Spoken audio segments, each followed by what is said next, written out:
I'd like to call to order this meeting of the Middletown Township Board of Supervisors. Please join me for the Pledge of Allegiance.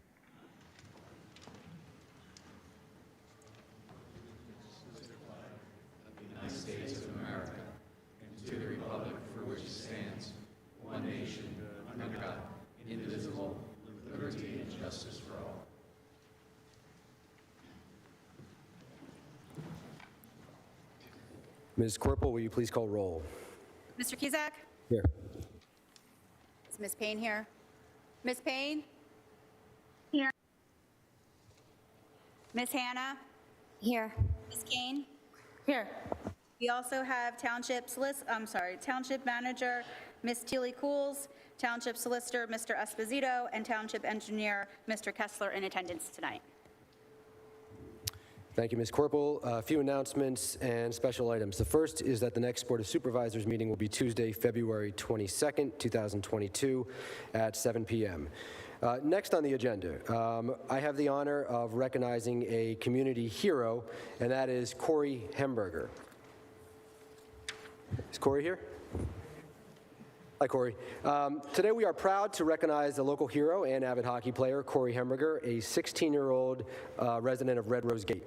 He and a friend were practicing hockey on the frozen Lake Afton in Yardley on Sunday, January 23rd, when he overheard a 13-year-old boy falling through the ice. Despite the risk, Corey sprung into action and rescued the two boys from the freezing lake with his hockey stick. A second boy fell through the ice as they were attempting to rescue.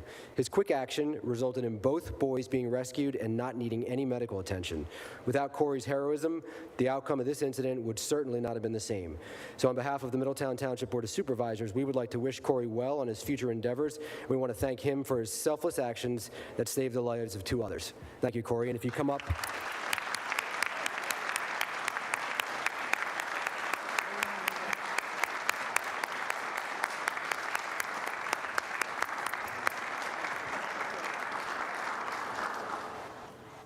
And we have some other guests here that have some recognition for you if you want to go back down to the podium.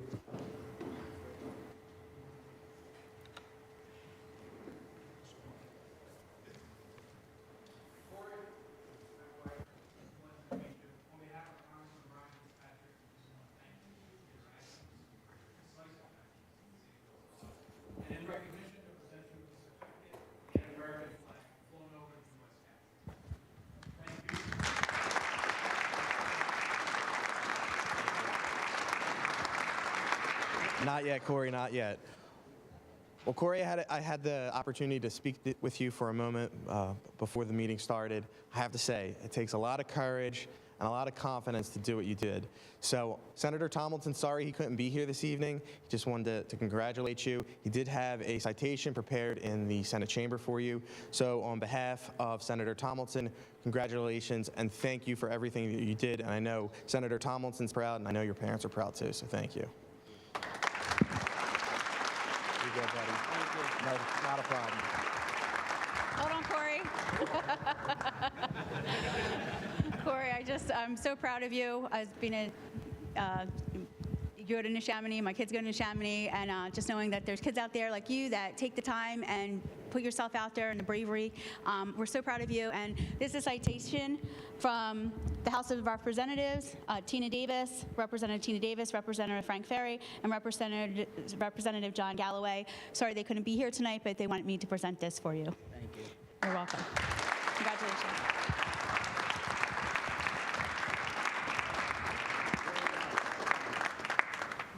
Thank you again, Corey.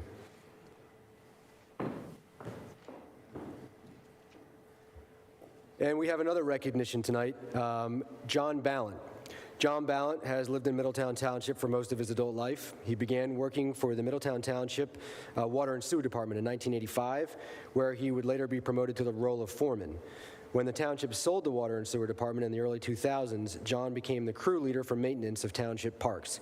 He played a critical role in streetlight maintenance and the conversion of streetlights to LEDs. In recent years, John has been an invaluable member of the Department of Public Works leadership team. He is called upon regularly by all departments for his expertise and knowledge. His skill set and unparalleled work ethic have been put to the test time and time again, allowing for projects to be handled in-house, saving the township many thousands of dollars during his career. John's 37-year career has solidified his role as a township encyclopedia, being able to provide information about nearly any project he's been involved with. So on behalf of the Middletown Township Board of Supervisors, we want to say congratulations to John and to his wife, Deb, on their very well-deserved retirement.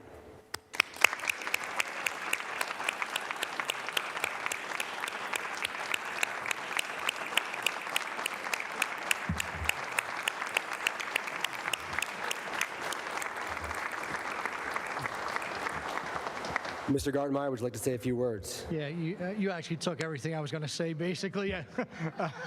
So with that, no, John asked me to keep it short, to be honest with you. I just want to say John is going to be missed by our department. You know, just what you said, every time there's a project going on or whatever, John is one of the people that I can count on, you know, to get the job done, and he's going to be missed. He's a big asset to what we do. Well, unfortunately, I know he has another chapter in his life that he wants to begin.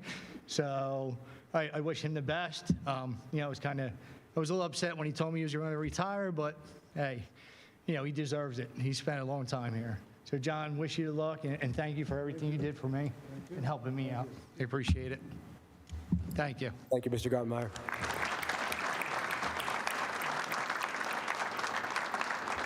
Don't go anywhere. We have some more recognition for you.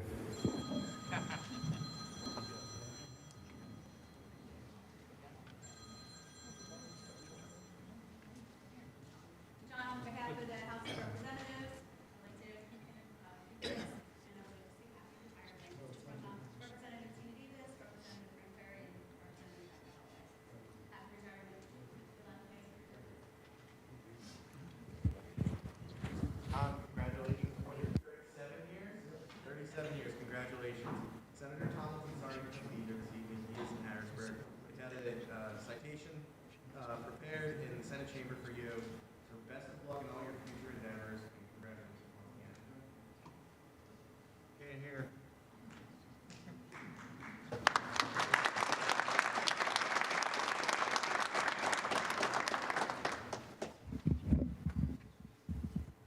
Mr. Ballen, thank you for all your years of service and enjoy your retirement. On behalf of Congressman Brian Fitzpatrick, who apologizes he's not able to be here, he's in D.C., I have a citation for your years of service along with the flag flown over the United States Capitol. Thank you.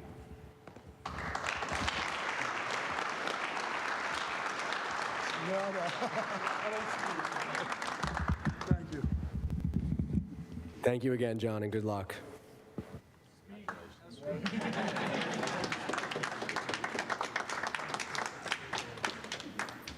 If I could just chime in and just say one thing. Absolutely. I just can't remain quiet. I wanted to let Eric say everything. I just want to thank you, John, for just being one of the most outstanding employees that I have personally interacted with in my career. Thanks for your dedication. Thanks for just literally always being the go-to person that anyone in the organization, top to bottom, always goes to. Never a negative word, hardworking, reliable. And thank you. I appreciate everything you've done to make my job easier. Thank you.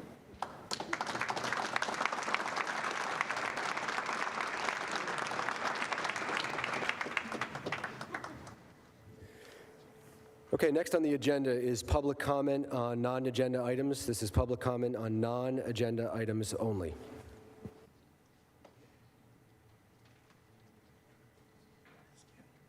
Seeing none, we will move on to the consent agenda items.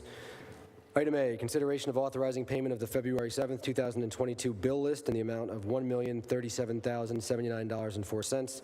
Item B, consideration of approving the January 18th, 2022 minutes of the public meeting of the Middletown Township Board of Supervisors. Item C, consideration of approving the settlement agreement with Akash Patel and Lower Bucks County Joint Municipal Authority regarding 120 Roberts Avenue and the installation of ballards around a fire hydrant. Item D, consideration of approving change orders 5-7 and final payment for the 2021 Road Improvement Program payment to James D. Morrissey in the amount of $174,671.92. Item E, consideration of approving escrow release number 1 for Cairn University in the amount of $495,949.00. Item F, consideration of approving the final escrow release for Safe Star Real Estate Co., LLC, in the amount of $536,212.50. And finally, item G, consideration of approving resolution number 22-05R, declaring a snow emergency on January 28th, 2022. Is there a motion on the consent agenda items? I'll make a motion to approve all consent items as read. Thank you, Ms. Corporal. Is there a second? I second. Thank you. There's been a motion and a second. Are there any board questions? Are there any questions from the public? Yes, Mr. Warren. And please just state your name and address. Andy Warren, Shady Brook Drive. Item 4D, could you tell me approximately the original bid?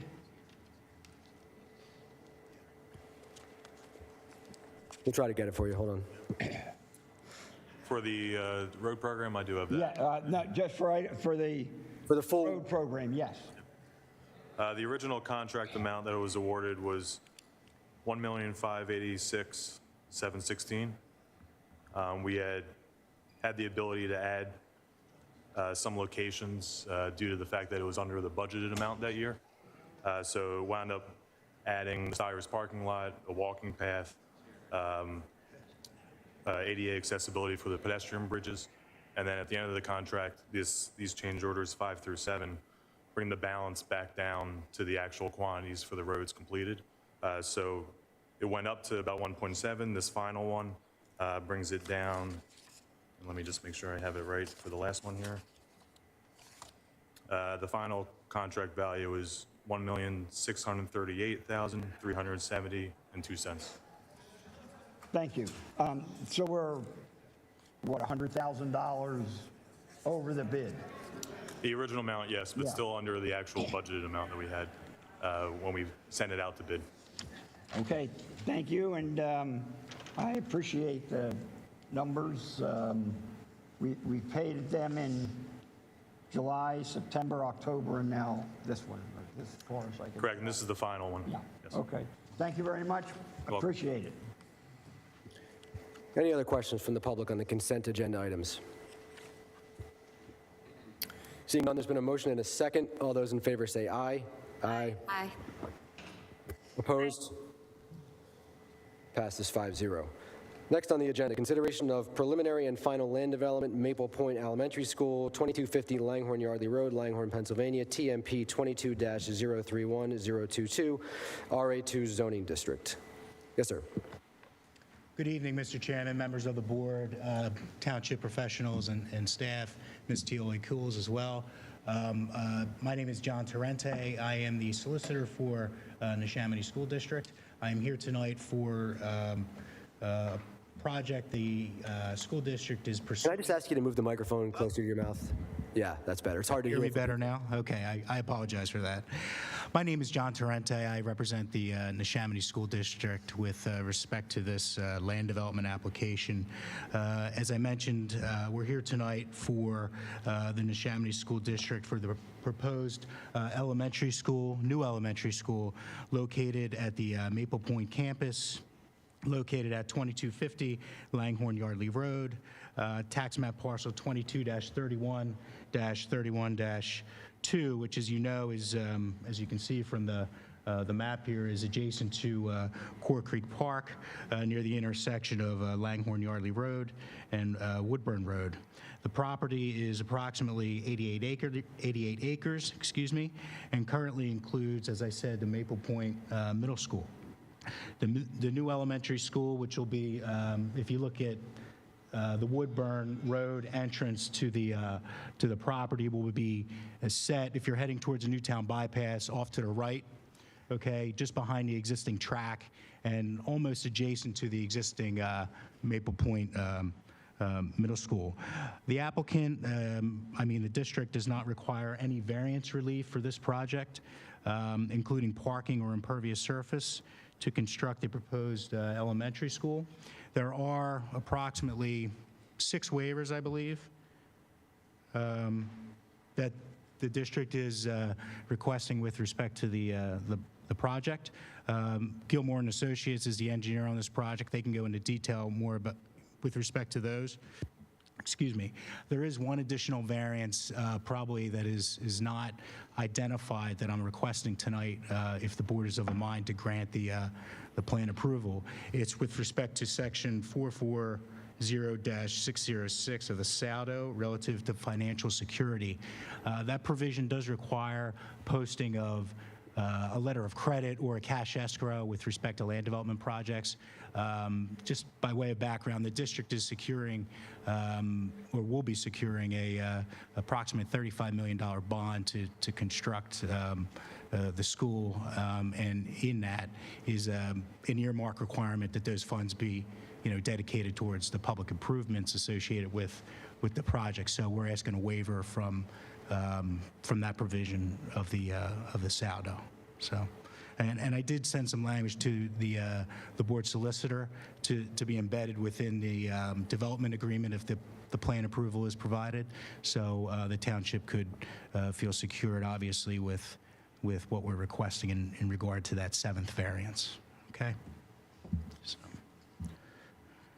So we are here again for preliminary final land development. We believe we're complying with the comments in the professional consultant review letters from your township engineers, much of which are related to drafting details and signage. As part at the December 1st, let me back up.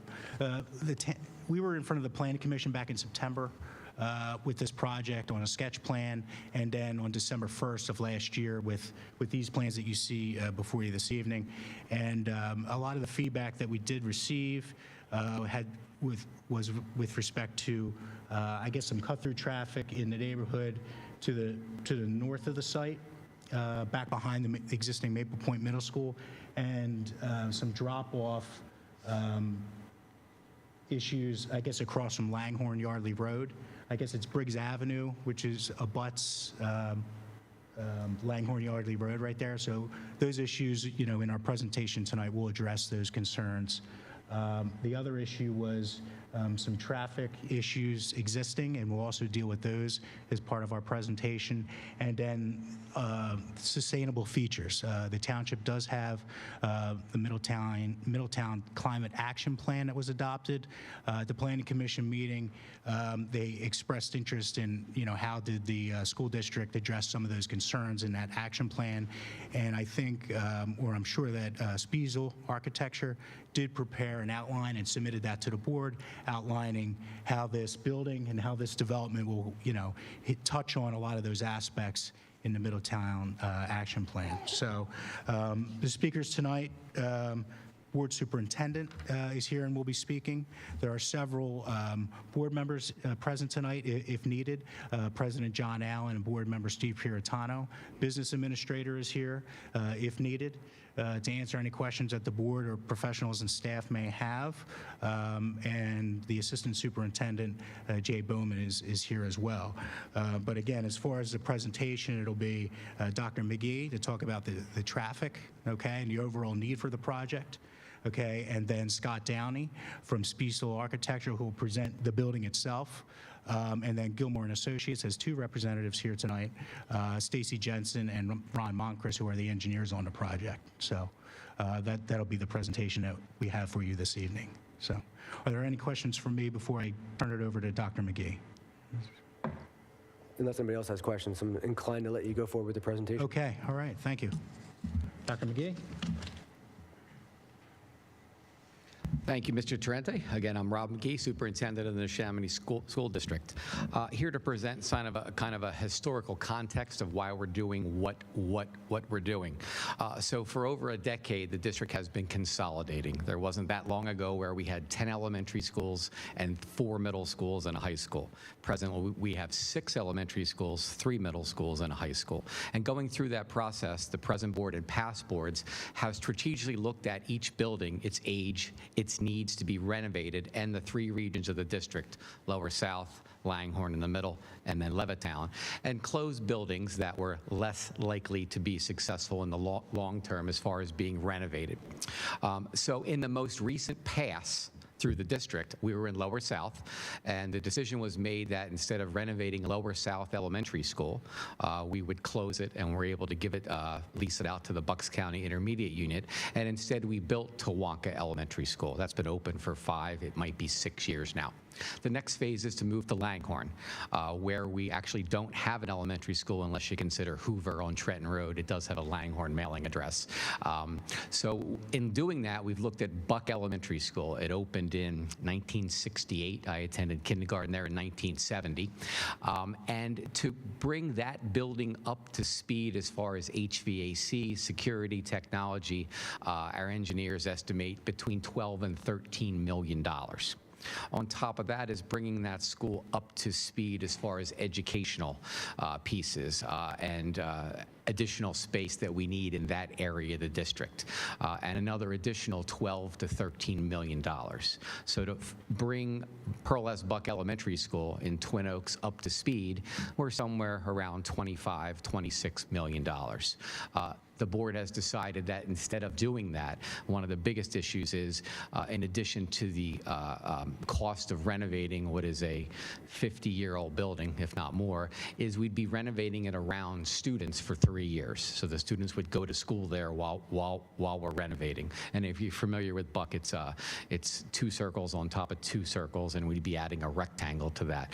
It didn't seem to be, so the board has decided to construct a new elementary school. That's where we got the idea. After we're done this, assuming we're successful, we're going to move to Levittown and take a look at Miller, Schweitzer, and Hoover, decide the conditions of those buildings, and go through the same process. So that's what's got us here. We're on our last pass, not last pass, but our present pass through the district. Assuming we're successful on this, we hope to make our next stop in the Levittown area. Before I turn it over to our professionals, we believe in the final product, we have they will address the building and the site itself. We believe in the final project, we've addressed the traffic issues when the building's actually done and constructed. If you would like to talk about the present traffic issues, I'll be glad to come back afterwards. I have a presentation if you want to hear about our pandemic traffic issues across the district, and I think I have some ideas. Whether the board wants to hear it or you want us to work with your staff, that's up to you. So right now, I'll turn it over for our elementary school proposal and what the final project will be and how it addresses some of those concerns, and I'll be back if you'd like to hear more about present traffic. So from Spiesel Architecture, Mr. Scott Downing, and from Gilmore, we have Ron Moncrief. I'm not sure who's first. Is it Ron first? Scott first. All right. Thank you. I'm sorry, any questions for me before I... I think we can move on with the next, and Okay. probably have some when you come back. Understood. Who's running the, there should be a PDF in there?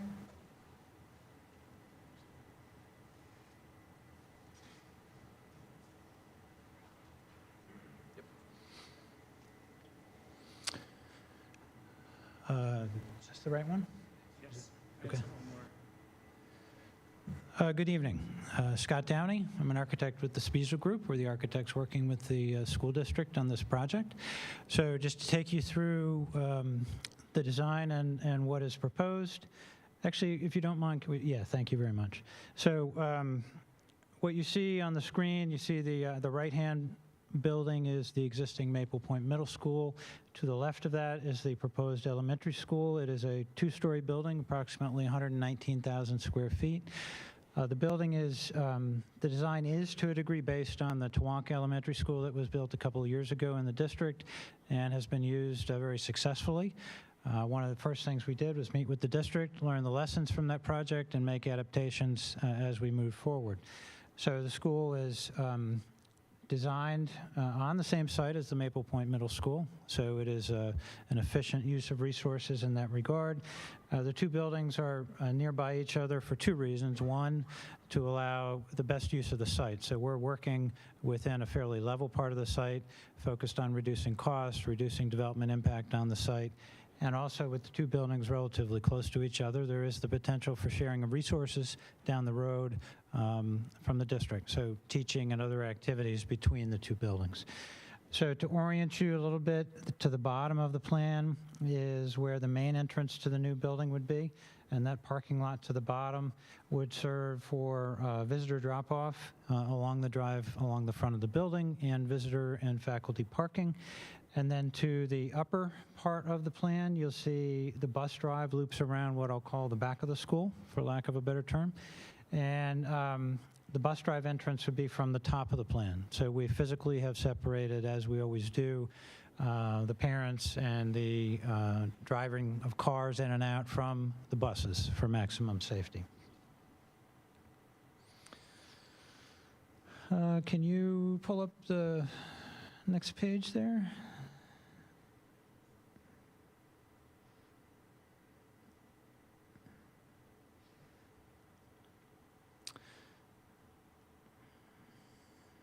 Thank you. There we go. So to walk you through the organization of the building in a little more detail, the right-hand side of the plan you're looking at is essentially the public or the shared spaces of the building. The left-hand side are the individual learning communities and classrooms. So the main entrance, you see the arrow just at the bottom of the screen there, slightly off-center to the right. That brings you into the main entrance, which would be a secure vestibule. The office is there to the left. The library is there to the right. And straight ahead of you as you would enter would be the dining, stage, and gymnasium at the upper right of that plan. So the stage is designed to work in two directions. So the dining area and the gymnasium can both utilize that for larger, smaller crowds, depending on what the use or the need might be. Down to the lower right, you see 3 rooms which represent the art and music spaces for the building. Those are located there to keep them in proximity to some of those large shared spaces. Then to the left-hand side, the building is designed around 5 learning communities. So each grade would have a learning community. Kindergarten is to the upper part of the plan on the left. Down below would be ostensibly first grade. And while the communities are largely interchangeable, they are designed around a series of classrooms, small group rooms, faculty support spaces, and there are some open shared classrooms in the center of each of those pods. So again, here the design to a degree is built on the concept that was employed and used to success at the Tawanka Elementary School within the district. Next, if you don't mind. I don't think this clicker is going to work for me here.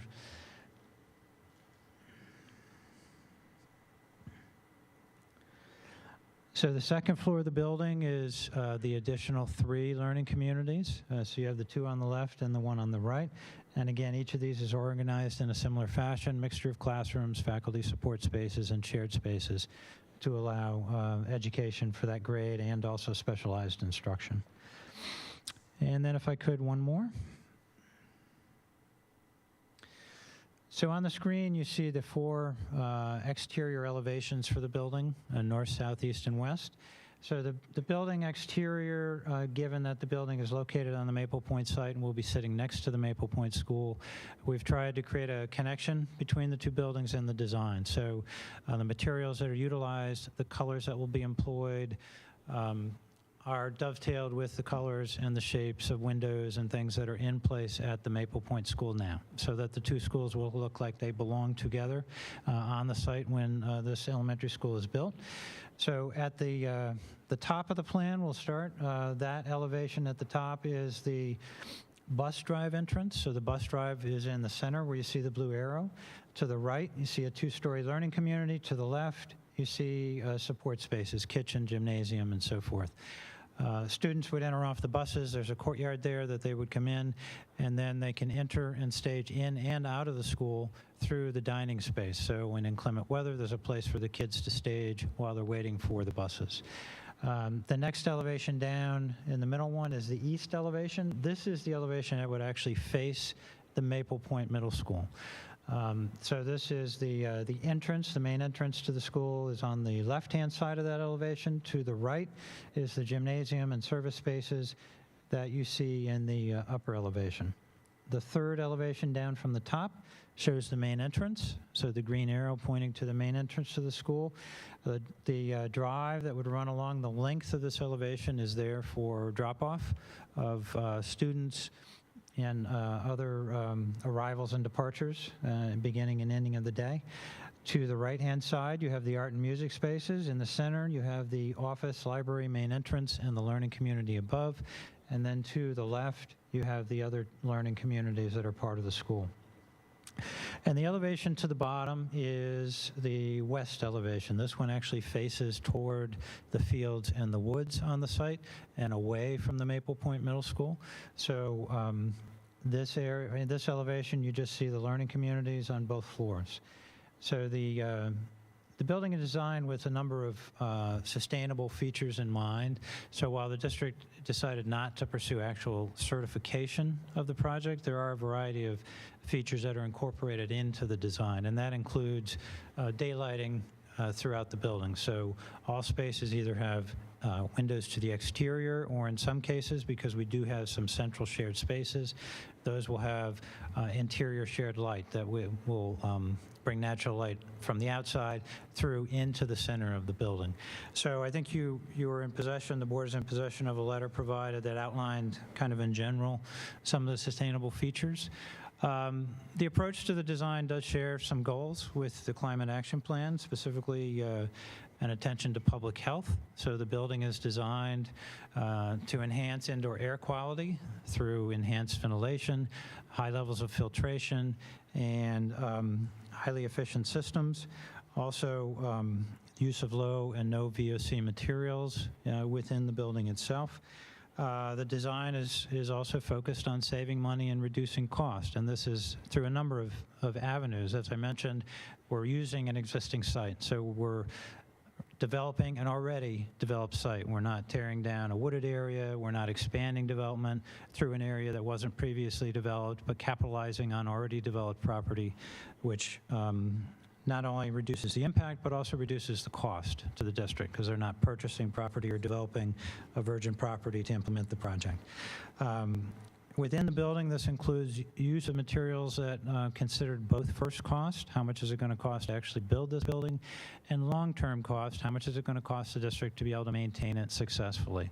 So examples of that include using terrazzo flooring in the public areas. Terrazzo is a very long lifespan. It's environmentally friendly, and it's easily cleaned and maintained and has a very long life. So the district doesn't have to replace those floors on a periodic basis. Roofing is another example of systems that are designed to have a long life. The exterior of the building is all brick masonry, very durable materials. So both first and long-term costs were considered to save resources within the district. And in terms of resource security, Ron from Gilmore can illustrate in some detail that there is a fair amount of water retainage on site, goes above and beyond the requirements, and the energy efficiency within the building will help reduce the amount of energy that needs to be generated to operate the building. Architecturally, I've covered some of those considerations. Daylighting, we mentioned, low VOC materials. Mechanically, the building is designed to be 15% better than the codes would require it to be, and that includes systems, economizers, and other systems that will help reduce the heating and cooling load within the building while also maximizing the amount of fresh air that is used within those systems. CO2 sensors within the building will help the units and the mechanical systems operate effectively, working harder when the building is occupied and working less and using less energy when the building is not occupied. And overall building management systems to help monitor very closely what's happening and maximize the efficiency over time. Electrically, LED lights, lighting will be automatically operated, as well as give the occupants of the building the ability to manually operated. If a teacher wants to show a presentation, for example, they'd be able to manually turn the lights on or off. But at other times, the occupancy sensors will do that for them, so that rooms don't sit all day long with lights running. This includes daylight harvesting, so that on a nice sunny day, when the sun is flooding in those windows, the lights closer to those windows can be dimmed or turned off automatically because they don't add value at the desktop where the lighting would be needed. So those systems work together to greatly enhance the energy efficiency of the building. While EV charging stations and solar systems are not being installed right now at the time the building is being built, we've included measures to allow them to be installed in the future, and that includes conduits running out to the parking lot where those EV systems would be installed to allow that wiring to be run, and conduits run to the roof to support a future rooftop solar installation should that be desired by the district. Plumbing systems are all highly efficient fixtures, and as we mentioned, stormwater, I'll let the district civil engineer go into the details on that in just a moment. Ron?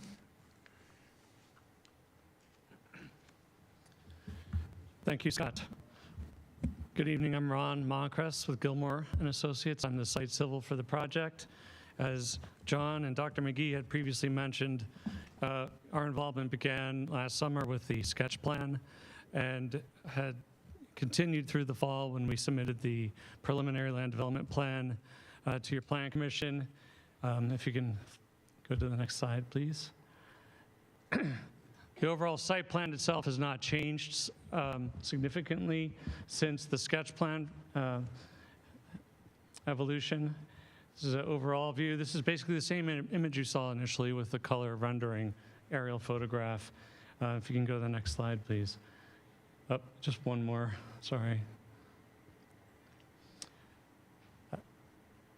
Yeah, there you go. So this is more or less a zoomed in view of the site plan itself. I won't bore you with too many details other than, you know, the new elementary school will have it feature its own dedicated entrance off of the existing drive coming up off Woodburn Road. And there'll be signage both at that interchange with the existing driveway, as well as you proceed. So you come up the driveway here, you make a left, and then come in here. There's another sign here. So you know you're at the elementary school, even though they're both on the same campus. And so essentially, you know, the parking for the elementary school is featured out front. Just keeping with good design principles, we have the bus traffic separated from the parent drop-off out front. The bus traffic is going to be in the rear of the school, as Scott had previously mentioned, just as the existing middle schools is. So if you can go to the next slide, please. This kind of shows you the bus approach from the back. So the existing middle school, well, currently, the current traffic patterns, I'll leave to my associate, Stacy Jensen. She's our traffic engineer. Has been working not only on the internal site circulation for the elementary school, but also closely with Phil and TPD, your traffic engineers at the township, as well as those at Penndot, for those improvements in the public right-of-way that will be part of this project. But I will just give a broad overview at this point, just to kind of give you some background. So the existing middle school has got bus traffic that approaches from basically both sides of it, and where they stack up behind the school here in parallel. And then, you know, at the end of the day, school, kids load the bus, and then the buses pull out. For the elementary school, which will have offset times, you know, the buses will not be on site at the same time as the middle school. Those buses will come around the back of the site, proceed around the bus loop here, and we have enough queuing length there for all of the buses anticipated for the elementary school. And then the bus drop-off and pickup zone are to the rear of the new school. And then they exit by going up here, and then leave in the same fashion as what the buses would for the existing middle school. And again, Stacy will go into the ins and outs of those traffic patterns. I just wanted to give you an overview of the site. Stormwater management, The site, as it currently stands, predates the Clean Water Act of 1972. So the current site has zero stormwater management controls. Through this plan, we're implementing a series of controls, not only to meet your stormwater ordinance requirements, but also exceed them and also exceed those of the state, the DEP's and PDS permit regulations. If you can go to the next slide, please. So this is kind of an overall view of the stormwater plan. For the elementary school, we have conducted, during last summer, we conducted a pre-design geotechnical investigation. We basically dig holes in the ground and scientifically pour water into them and measure how long it takes to infiltrate the groundwater. The current push in industry is to not only manage the rate, how fast the runoff leaves the site in a volumetric flow per second, but we also want to manage the volume, the total increase generated from the new impervious, the new school, the new parking lot, the new sidewalks. All of that runoff is managed. And we're also taking it a step further by managing about half of the existing middle school's parking lot, which currently is uncontrolled, runs unabated off the property. So we're intercepting that existing runoff, and also, not all of it, but as much as we possibly can. And then we're intercepting all of the proposed impervious. So, and we're doing that in a series of BMPs, which again, your township engineers reviewed and I believe found to be in compliance with the ordinance. But we have the existing parking lot in front of the middle school here. We're realigning and we're over excavating that to create what we call a stormwater gallery underneath. And that's going to manage what falls out of the sky on that existing parking lot, as well as some of the impervious in front of the middle school itself, where the children enter, the students enter, and so that basically the quadrant there, if you will, in front of the middle school gets managed right in front of the middle school itself. And then the new impervious generated from the new school through a series of water quality inserts and various other BMPs, it eventually finds its way to this very large, oversized gallery underneath the parking lot. And if you can advance it one more, please. Actually, this is the landscaping plan. I'll come back to that if you can go one more. Thank you. So this gives you a snapshot of the stormwater management gallery underneath the new school's parking lot. It's about 4.5 feet below existing grade as it is today. And then, of course, with the parking lot itself, that will require some placement of fill to create a flat surface. If you go out to the school today and you look at where the area of this parking lot is slated to be, you'll notice there's a substantial grade drop.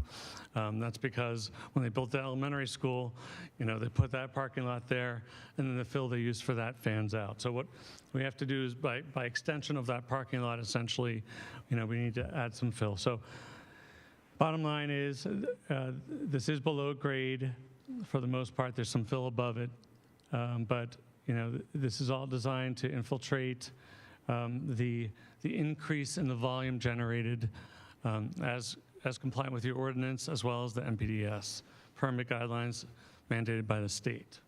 If you can go to the next slide, please. And this is just some more detail on that particular system. They're the sort of arch chambers. We use them for the St. Mary's Medical Center. Some of you might have been on the board when we came through with that project, when we did the campus across the street from the hospital. Similar system, almost identical. And that's been in place and functioning quite well. If you can skip. And as I mentioned earlier, in front of the middle school, this is kind of a blow up of the parking lot there. We've got about the same depth. It's about 6.5 feet, ranging from 6.5 on the low side up to 7 feet or so on the high side in terms of the stone bed. Us engineers like these things, but I wanted to just go over the basics to give you an idea. We've got a series of conventional piping in the low corners, basically, of the parking lot to convey the water. Again, this is water that runs unabated off the site and just goes straight into the township storm sewer system in the street. So we're collecting all of that water from the front end of the middle school, capturing it here, and releasing it slowly. This area, we did not get the substantial infiltration, as I believe the Environmental Advisory Committee had pointed out. But that is more than compensated for by the very favorable rates we did receive in front of the elementary school. So those two, when you look at it as a whole, we're reducing the stormwater volumes, and I won't bore you to tears with the numbers, but your engineer has reviewed them, and they're currently under review by the DEP. We had some minor comments from that application. We're addressing those concurrently to your consultant reviews, and we're going to issue one final plan set that captures all of those details. If you don't mind, sir, if you could please go back a couple slides for me to the landscaping right there. Thank you. Your Planning Commission raised some good points related to a waiver request that we had initially in our waiver request letter, but we have since removed. Due to the site, pictures you saw earlier with the abundance of play fields surrounding the middle school that you're all familiar with, and you know, their proximity, how close they are to the street, we didn't really have room to put in replacement trees. You know, your ordinance requires, since we do have to clear cut some trees here, essentially along this existing wood line that lines the property on the north side before you get to Core Creek, which is way back, you know, on the other side of this property line right here. We do have to clear some trees. The ordinance requires that we replace those trees at a certain ratio. We were asking a waiver initially as to having to put those along the street because doing so would compromise a play field, and we're already losing one play field with the elementary school. We didn't want to lose another one. And your Planning Commission asked that we, instead of asking for a waiver of those tree plantings, that we instead plant them on the site wherever we could. So we came back, we struck that waiver request, and we added some replacement trees where we could. If you could advance one more. But a lot of them were basically along the Langhorne Yardley Road frontage, far away from where we're doing the actual site work. But we're trying to, augment existing tree lines or landscaping there without hindering any sight lines for either of the driveways, because those go out to Penndot roads. We're bound to Penndot requirements for site distances and that sort of thing. So, we took that to heart. We came back to our landscape design team, and we integrated those plants into there. So if you can, please advance. And so with that, I'll give a quick introduction to Stacy Jensen, our traffic engineer. This plan you have here is a picture of the proposed traffic pattern and queuing for the new elementary school. Dr. Mckee earlier mentioned he would be happy to speak to you about the middle school and its traffic queuing challenges that we're seeing with COVID, and that were the subject to great discussion with the Planning Commission. We have exhibits for that if needed. We did spend some time over the last 2 months coming up with, I think, about 7 different schemes for the school district to consider. We won't bore you with all those details. Again, Dr. Mckee is going to talk about what their preferred plan of action is for that.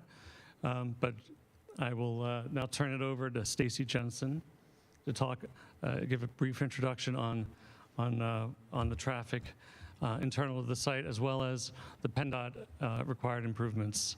Can you just to be clear, so you're not seeking the waiver on the tree replacement anymore? That's right. Just in terms of the quantity. And then I think there's Can you clarify that? What do you mean just in terms of quantity? Yes. What do you mean instead of having the trees all around, you're just going to basically move them to a different area?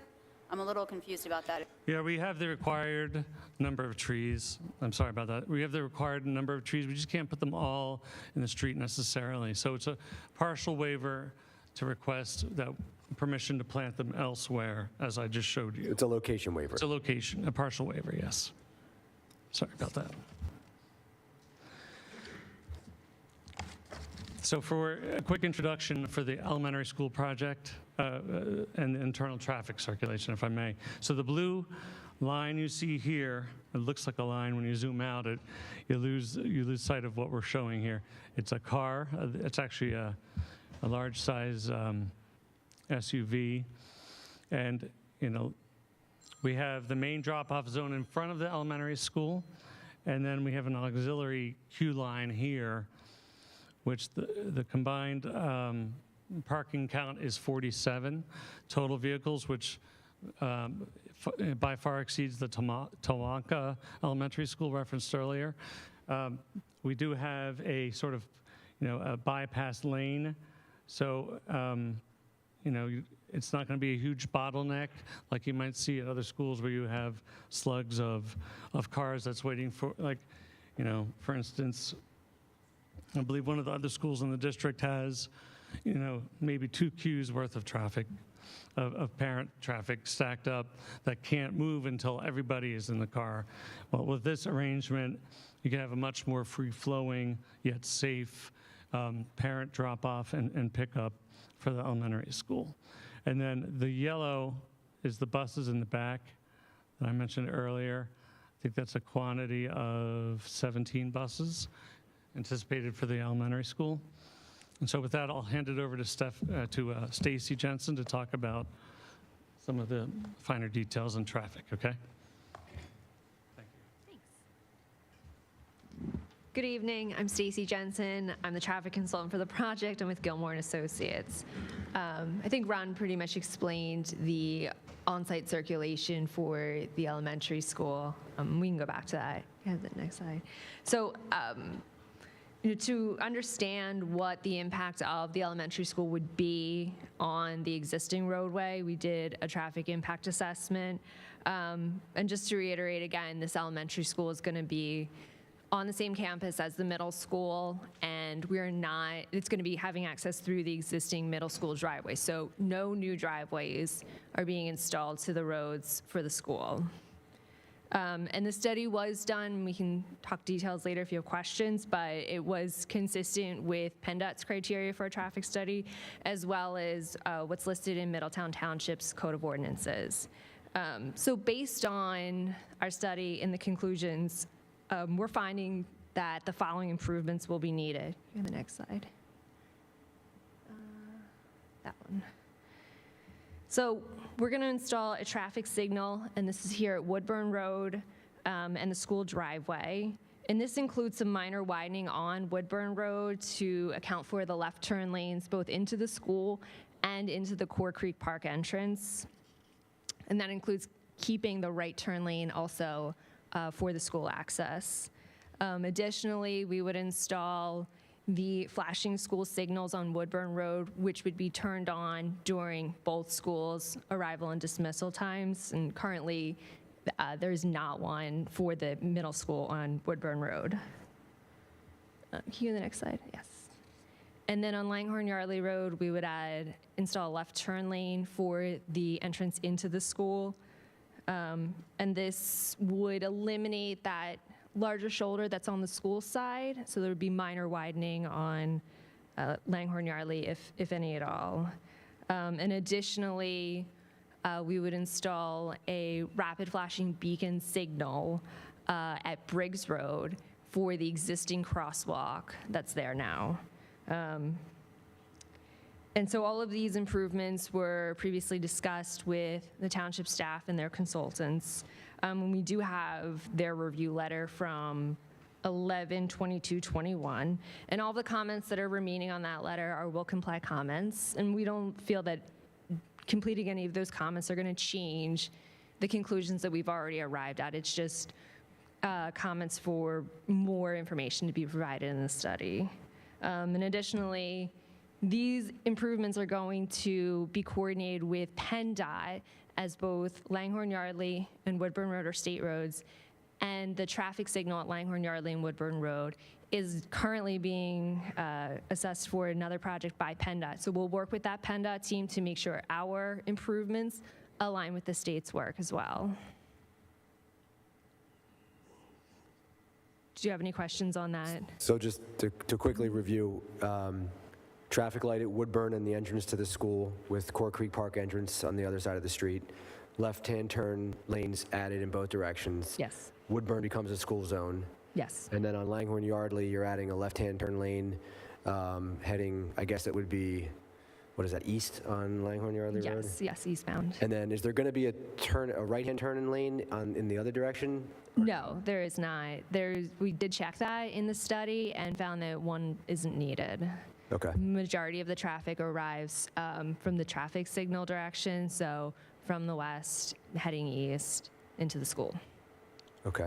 That today, or what you think will be happening going forward from a usage standpoint? That's for both. I mean, this is based on the elementary school. So we are looking at the traffic volumes for the proposed elementary school. Those traffic volumes for the elementary school are developed from ITE's trip generation. We base that on the number of students, and the distribution for this driveway is consistent with the distribution for the middle school driveways currently. So you're basically expecting the same amount of traffic generated by the elementary school as is generated by the middle school? Is that what you're saying? No, that's not what I'm saying. The amount of traffic that's generated by the elementary school is based on the 900 student capacity for the elementary school. And then the rates that we used are consistent with other elementary schools. It's just the distribution. So if 50% of the traffic is coming in for the elementary or for the middle school in this driveway, we assume the same for the elementary school. And the timing of when school starts, so when drop-off and pickup are occurring at the two schools is different, right? So it's not like you're adding to the traffic currently that exists in the mornings at the middle school, because it's a different time frame. Right, exactly. They're two different time frames. The elementary school starts at 9:10. So we're projecting that the peak for the elementary school is between 8:30 and 9:30. And we know there's some traffic that will occur before 8:30 and perhaps after 9:30, but the majority of the traffic is captured within that hour. That 8:30 to 9:30 is outside of the current commuter peak that's on Woodburn Road and Langhorne Yardley Road. So the elementary school has minimal impact on the other traffic that's already on those roadways. I don't want to put you on the spot, Mr. Worsta, but would you mind just sort of commenting from your perspective on the traffic plan? Yes, thank you, Mr. Chairman. Everything that Stacy says is correct. The issues that we're going to be dealing with are with Penndot now, so it's tying into the existing work that we're part of with regard to Woodburn Road and Langhorne Yardley Road. But I'll point out that the designs are not completed, and they haven't submitted designs to Penndot yet regarding either one of these intersections. So there might be mild changes associated with those improvements that the school district's putting in. Also point out that the school district has committed to us that they're going to stay engaged with this process. So as they build and things change, and the issue of parents dropping off their kids either drops or goes up, it's a COVID type of issue as well that we're actually seeing all over the tri-state area with regard to this type of phenomena. So they're going to be flexible and make sure that they do the best they can with regard to keeping up to date with traffic patterns, maybe mild improvements or something else along that line. They are adding an extra entry lane. I don't know, did you say that, Stacy? An entry lane into the Langhorne Yardley side. So it is going to be wider, help to get people in a little bit better. So overall, we're pretty satisfied with that, but we still have to hit the design stuff. Thank you. Yeah, that kind of anticipated my next question, I guess, is we've got the Penndot work at those two intersections at Woodburn and Langhorne Yardley, and then farther up at Bridgetown, and just obviously want to make sure you're willing to work and sort of, Yes, we punches. are. Yeah, we'll be working with that team as they finalize their design. We've already had a kickoff meeting with them. They've been able to share what they could with us, and we're committed to sharing our designs with them as well. The school district, Penndot, nobody wants to lay down an improvement, have it ripped up later. So we will be staying close with that team and keeping them engaged with our process. There obviously is a traffic issue on Woodburn Road sort of during peak hours. Any idea, either you or Mr. Worsta, how the addition of a traffic light there is going to impact in either a positive or negative way the traffic that exists on that road currently? Sure. I mean, the current condition showed us that it's incredibly difficult exiting the school, particularly in the afternoon during the commuter peak hour. So that traffic signal will help with that interruption of traffic along Woodburn to allow parents, faculty, buses to get out safely, as well as the widening really will do as well. We'll have a space for vehicles making the left into the site, have an opportunity to queue, and keep traffic on Woodburn Road flowing freely. The traffic light that's being installed will be tied to the traffic light that's going in as well at Woodburn and Langhorne Yardley, so those two will connect and work together to keep the flow there.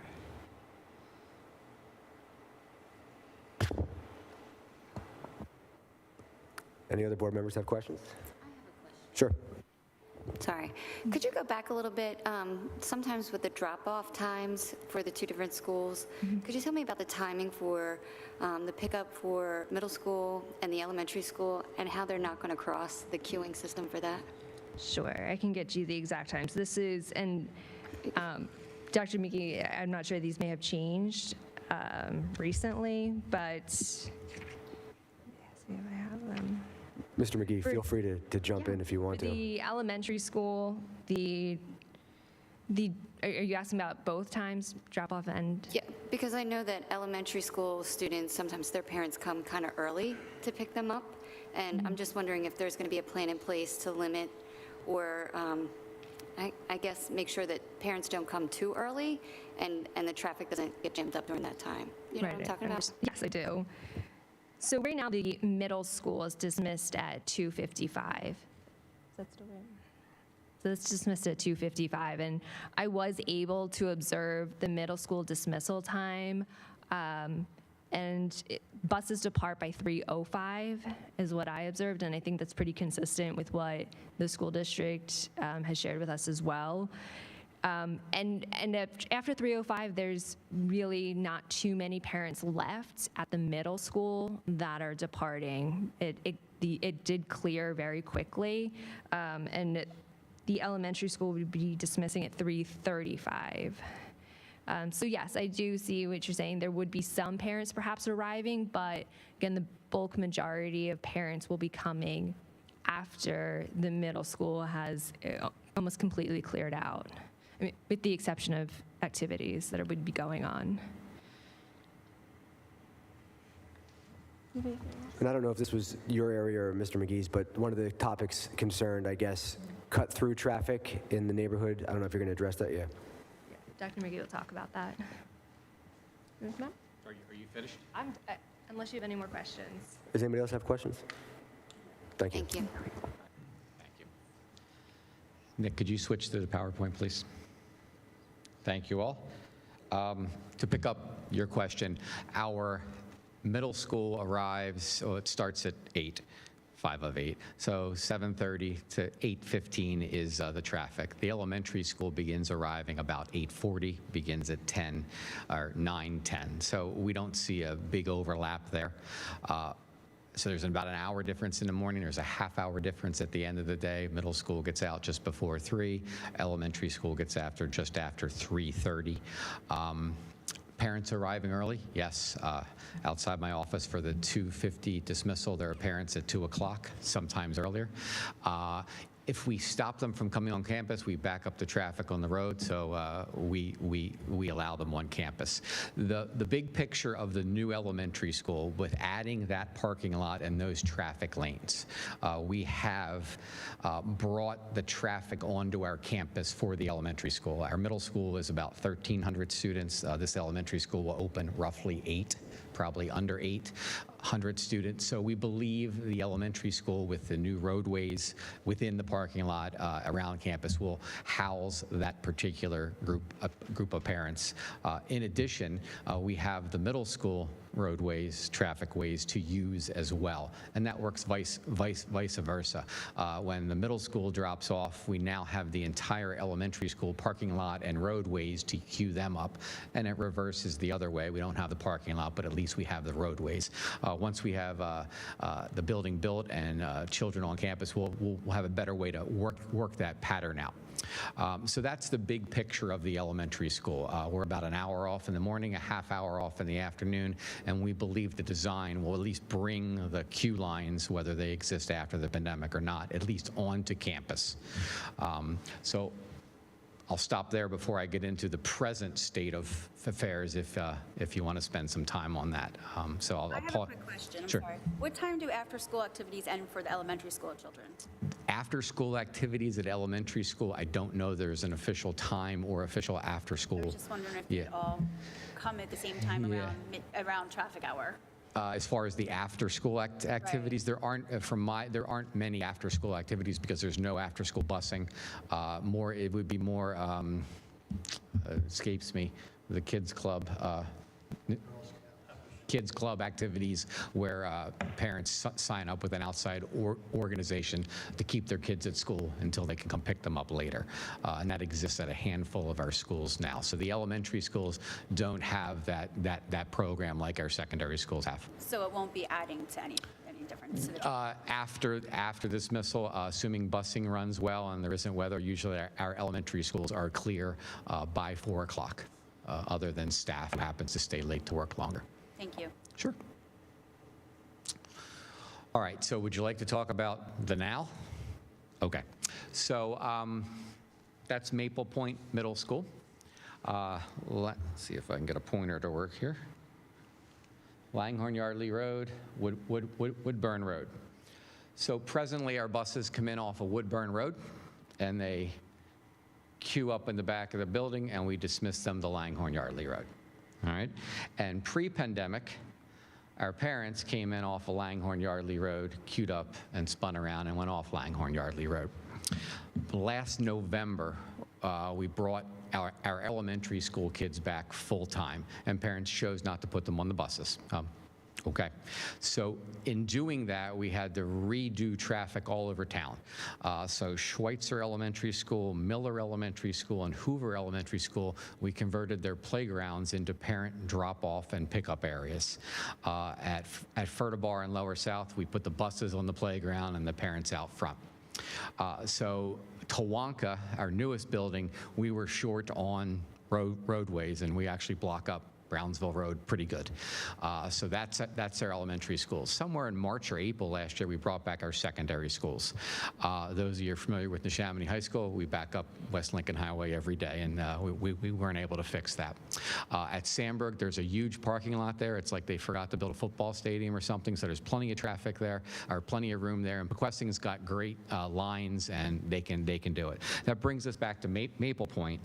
So somewhere in March or April of last year, about a year ago, we added a second entry path for parents off of Woodburn Road. And that's what happened today. Parents get to pick whatever side they most convenient to them. Some come in the blue route, some come in the red route, and for the most part, we get parents off campus within 10 minutes, even before our buses begin to move.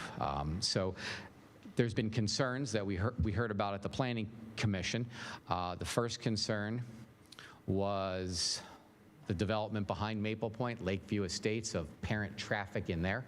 And then we heard last week in meeting with your township manager and those folks that there's parents picking up on this road here, asking their children to walk there to meet them.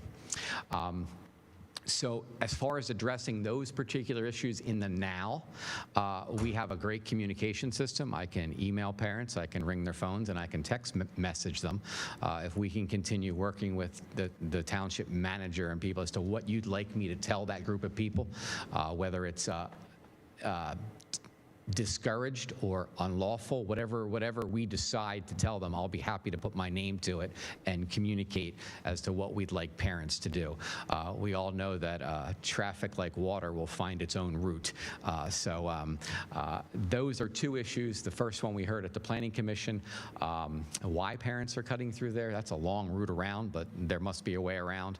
And then most recently, the Briggs Road issue. So that's two issues. I don't quite know how to address them other than I can put my voice behind it and say, please don't do it. All right. The other issue is right here. Somewhere before dismissal, parents queue up on Langhorne Yardley Road on what is a pretty big shoulder, and that's been happening for almost a year now. So that was brought up at the Planning Commission that could be problematic. With our friends at Gilmore, we've done a lot of looking at things as to how we could fix that.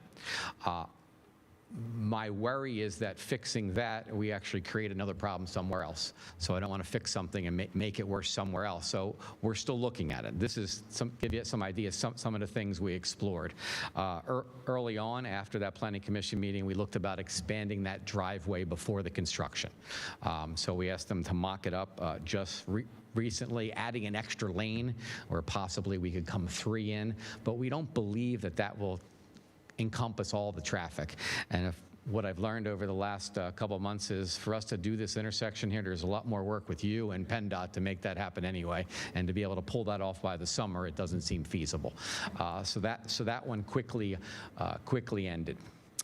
The other idea was bringing parents in all one route and looping them all the way around the building to gain more space on campus.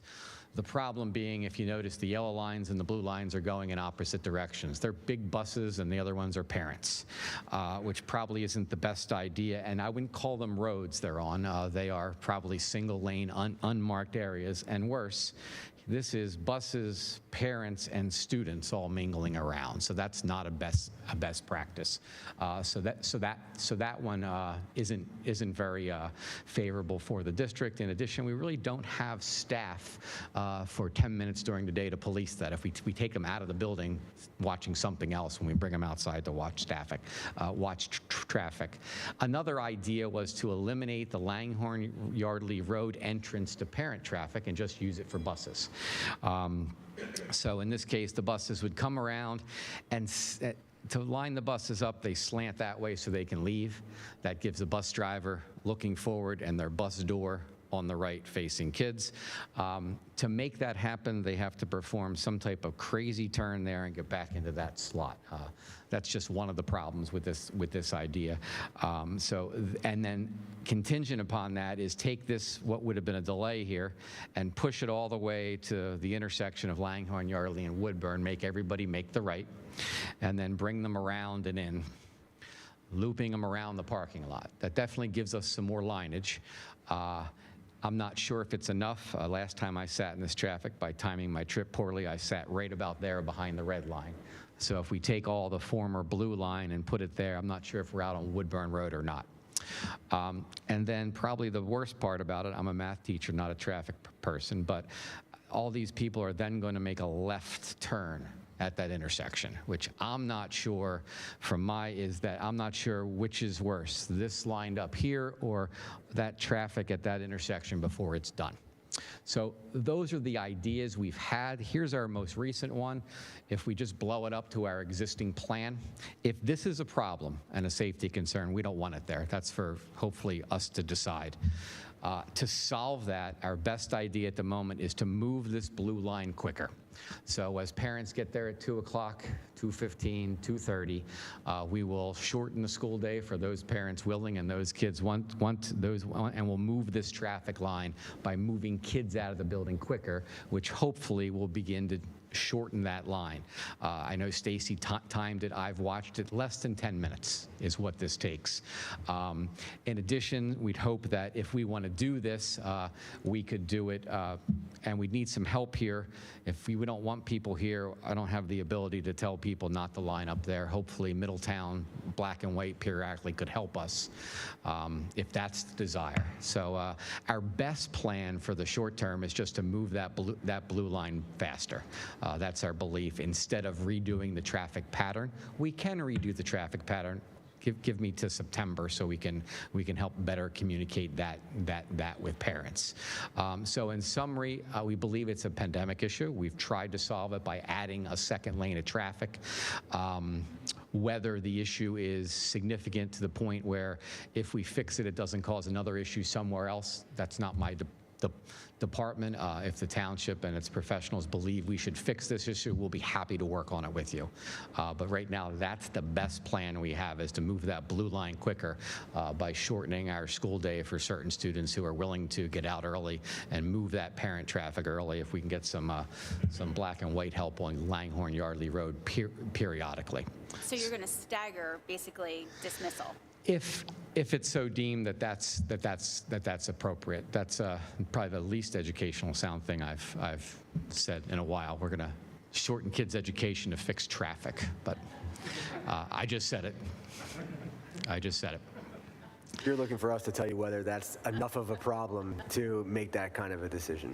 Yeah, so I'm looking for basically work with your township officials, or if the board would like to decide at some point how important that shoulder is on Langhorne Yardley Road that's been going on for roughly a year, and whether you want us to begin to look at that, whether it be immediately, whether it be in September, or you'd like the other plan where we push everybody to that traffic light and decide. So, and this is totally independent of the plan that's before us tonight for development of the new school, and this is also, in some sense, a short-term solution until the new elementary school is built, because in sort of a wacky way, adding that school is going to sort of fix this problem, because now you've got the extra space and lanes. Yes, that's exactly correct. Yes. Got it. Okay. Yes. Any questions? Anybody have questions? So I know in meeting with Stephanie, she was going to consult chief and see what they thought, and we'll continue to work on that if you want to fix those particular issues in the next 18 months, for lack of a better word. All right. Thank you. Appreciate it. Anything else? At this time, I think I'd like to open it up to the public for questions and comments, if everybody who's going to present has had an opportunity. I think we're good. Yes. Okay. I have one question that's actually not about traffic or anything. So the children that are currently going to Buck that are from the Levittown area, will they be incorporated, will they be bused to Langhorne, or will they be incorporated into Miller and Schweitzer? So the goal is, the answer is still be going to the new elementary school. Okay. So the goal is to, right now we have a couple of our elementary schools going to 2 different middle schools. When this is all done, it's hoped that 2 elementary schools go to Pequessing, 2 elementary schools go to Maple Point, and 2 elementary schools go to Sandburg. So that's how it's been designed. So basically, if you want to, the redistricting plan hasn't been approved yet. There are a number of options out there. Once we get this going, we'll take a look at that.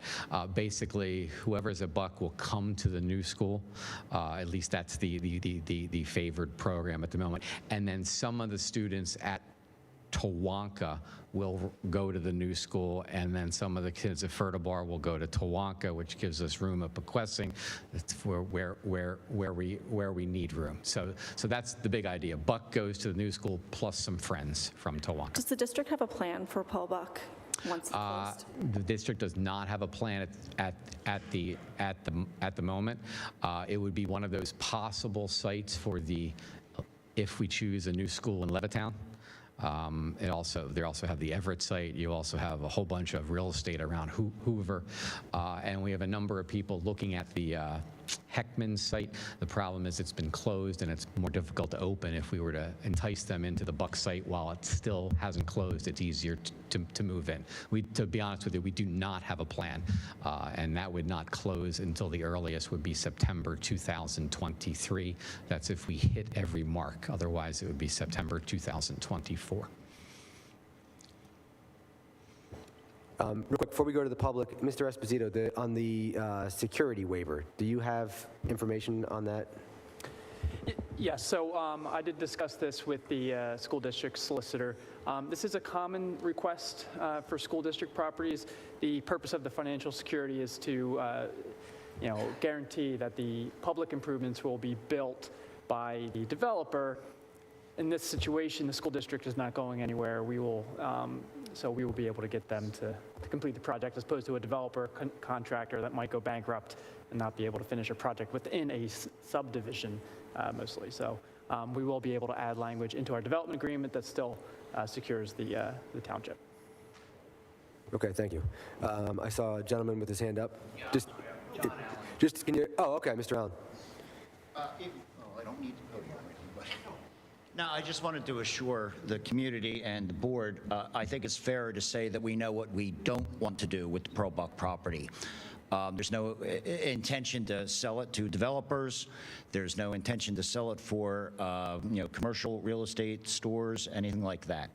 I think we were looking for its intent is educational purposes or support for, I don't know, maybe disabled or something along those lines. We've seen some bites along those lines for other buildings. That's more what we would be pursuing, would be my intent.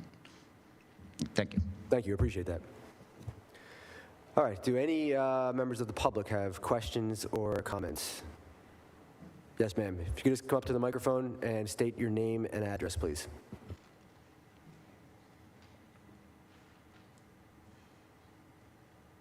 Hi. I'm Karen Freed. So I do want to say that it is very exciting to have a new elementary school. I mean, I totally agree with that. I actually am a neighbor on the property of this school, middle school and elementary that's coming, and I'm late in the game because I never even got a notice about this happening as the neighbor to the school. So, I know I missed that. I will say that pushing this through without dealing with all the traffic issues is a huge mistake. It's a lack of planning, it's a lack of foresight on your part to not consider it. We have a problem with traffic with just the middle school. It's not just COVID. It's been there before COVID.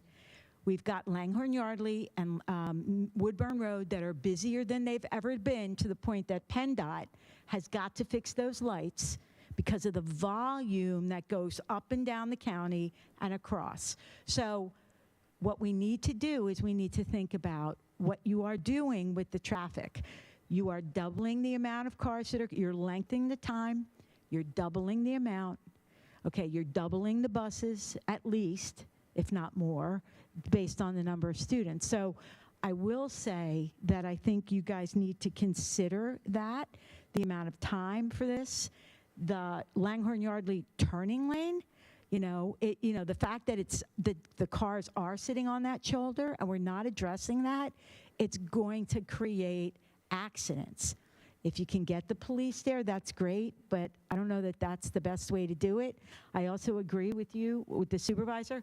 Letting kids out early is really not going to be a feasible answer to a school.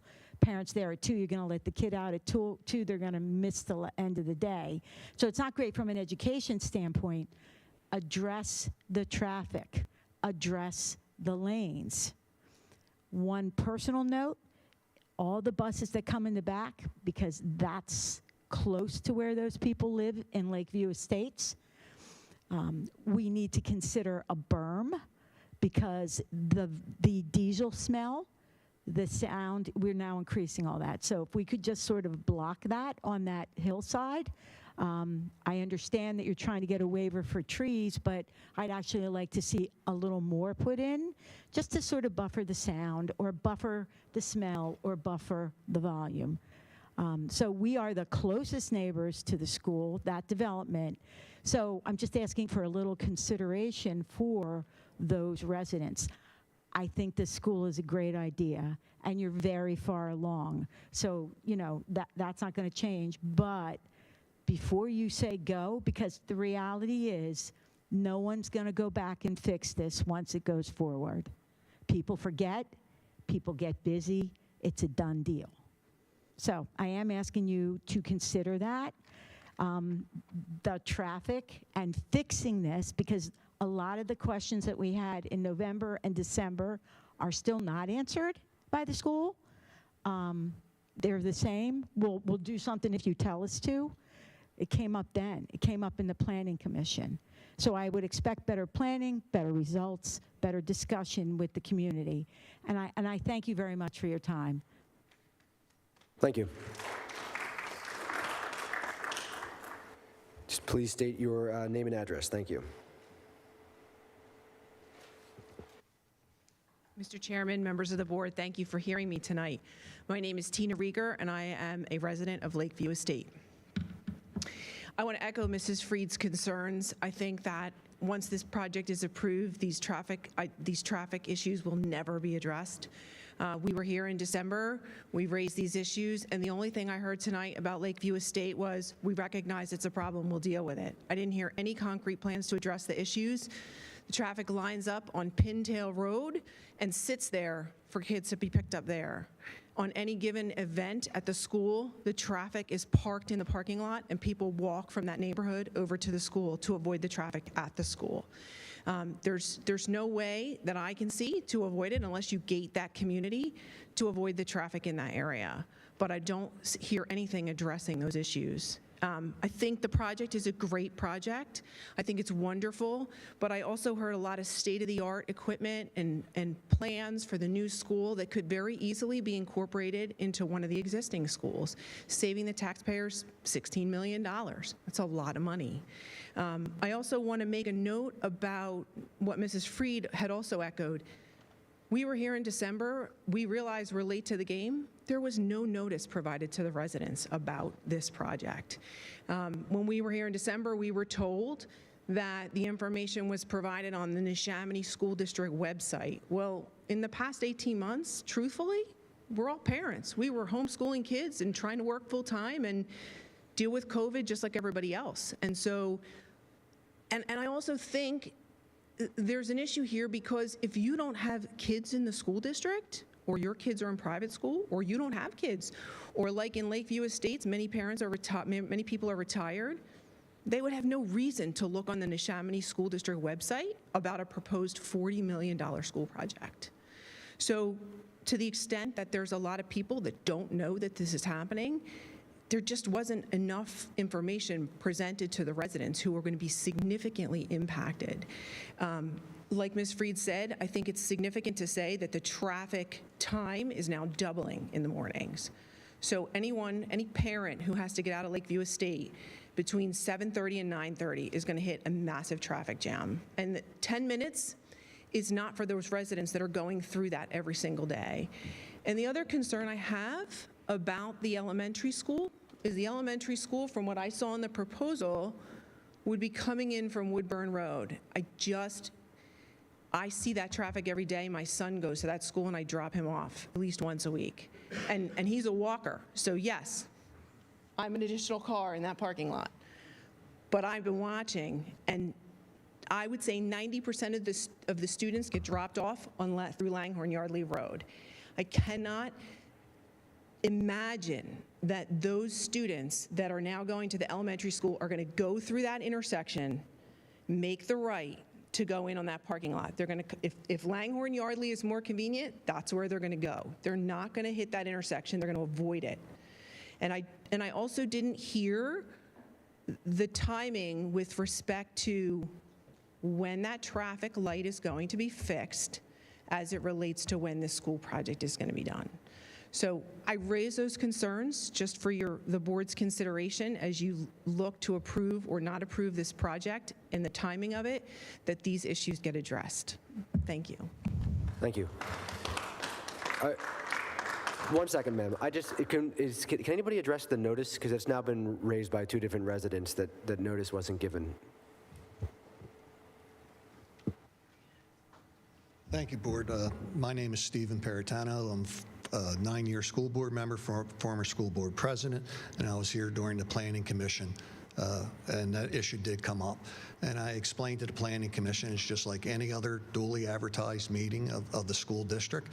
Meetings are publicized in the paper. They're put on online on our informational sites.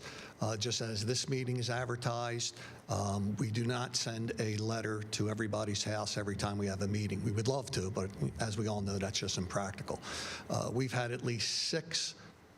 Prior to the December meeting, we have had at least 6 facilities and planning commissions where this plan has been vetted over the last year, besides being talked about at our bi-monthly school board meetings, almost consistently at every meeting.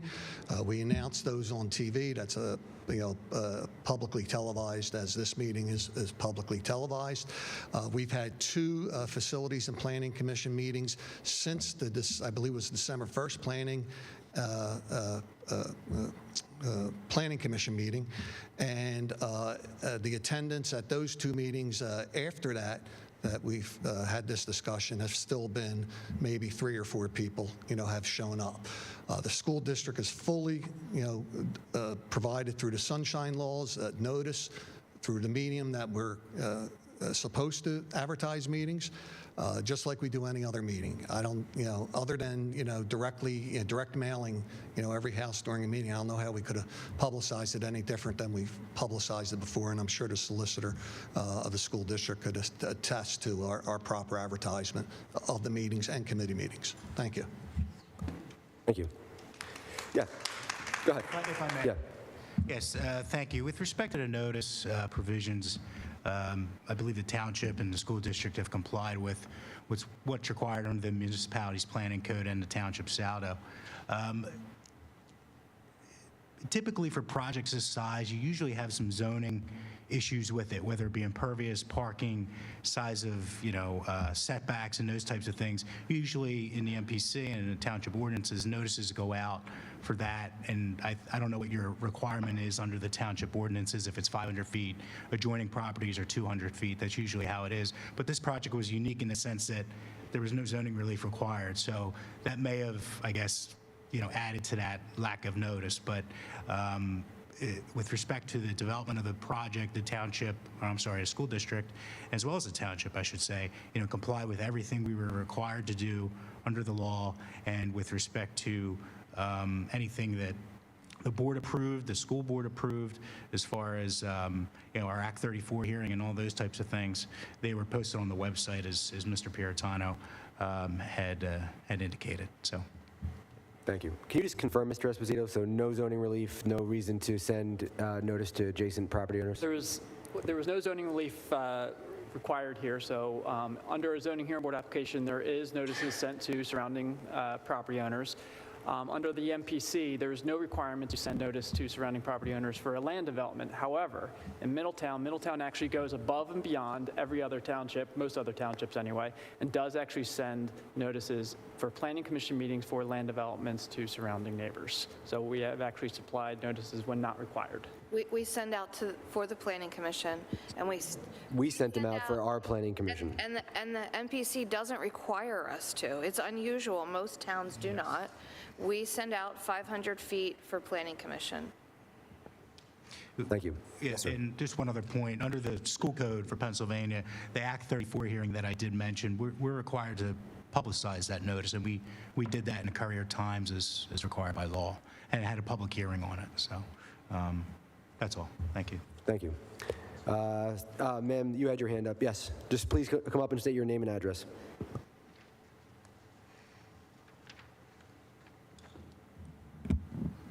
My name is Kimberly Ewing, and I live in Forsythia Gate in Levittown. One of the big things about Levittown, and the great thing about Levittown, is that Levitt built it so that you can walk to your elementary and to your middle schools. I did that. I went to Samuel Everett. I went to Sandburg. I didn't have to take the bus till I went to high school. That's awesome, especially in today where we have so many busing problems. We constantly get the text messages from our school district saying, your bus is going to be late. Your bus is, going to be late. And I understand because we have a shortage of bus drivers. Now you're talking about adding another school, which is not in centralized location, having to redistrict all those kids again. Why aren't we using the schools that we have?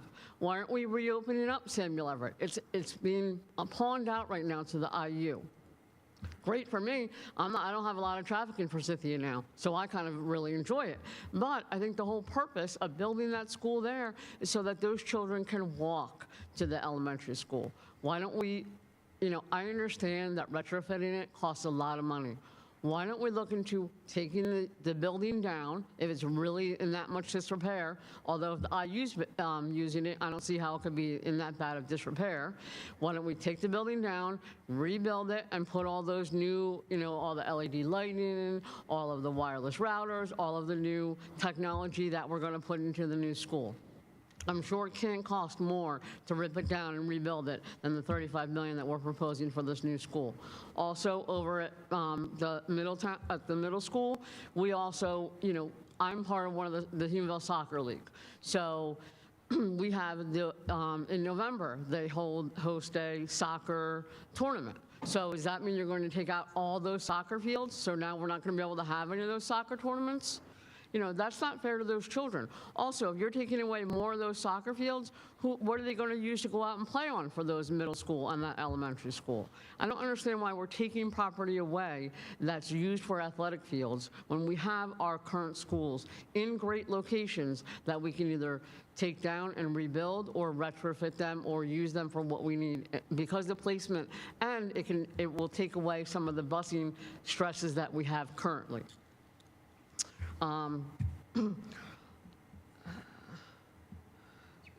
Also, one of the other things that I noticed was that you're talking about bringing in the buses on Woodburn Road. What about that little one-way bridge? I don't come that way that often. I have some friends that live over that way. We go over in the summer or the spring, and we go over to the park over there and we walk, and that's great. But even at 6 in the morning, it's still, you've got to slow down and go through that one-way bridge. I haven't seen any traffic plans or anything to say that what we're doing with that one-way bridge. Is that going to stay the same? If it is, I can only imagine the backup that road's going to have when everyone's trying to go through that one-way bridge, waiting for one to go through and then the other go through. I went through it today. The bus couldn't go through without the whole traffic lane going through. He had to wait to come back through the other way. So I don't see any plans on that at all about what we're doing about that one-way bridge. Plus, you've got the train station right there. That already backs all the way up to the bridge. So can you imagine now if they're waiting to go through, we're going under the bridge, the bus is waiting to come through, no one can go because of the train? I mean, it just seems like everyone else had said that the traffic is not really being addressed there. It's not a good place to put a second school. Why aren't we taking one of the other schools that we've already closed and either taking them down, rebuilding them, or retrofitting them for where they are? They were built so that most people could walk. Why aren't we putting the kids back to walking? Thank you.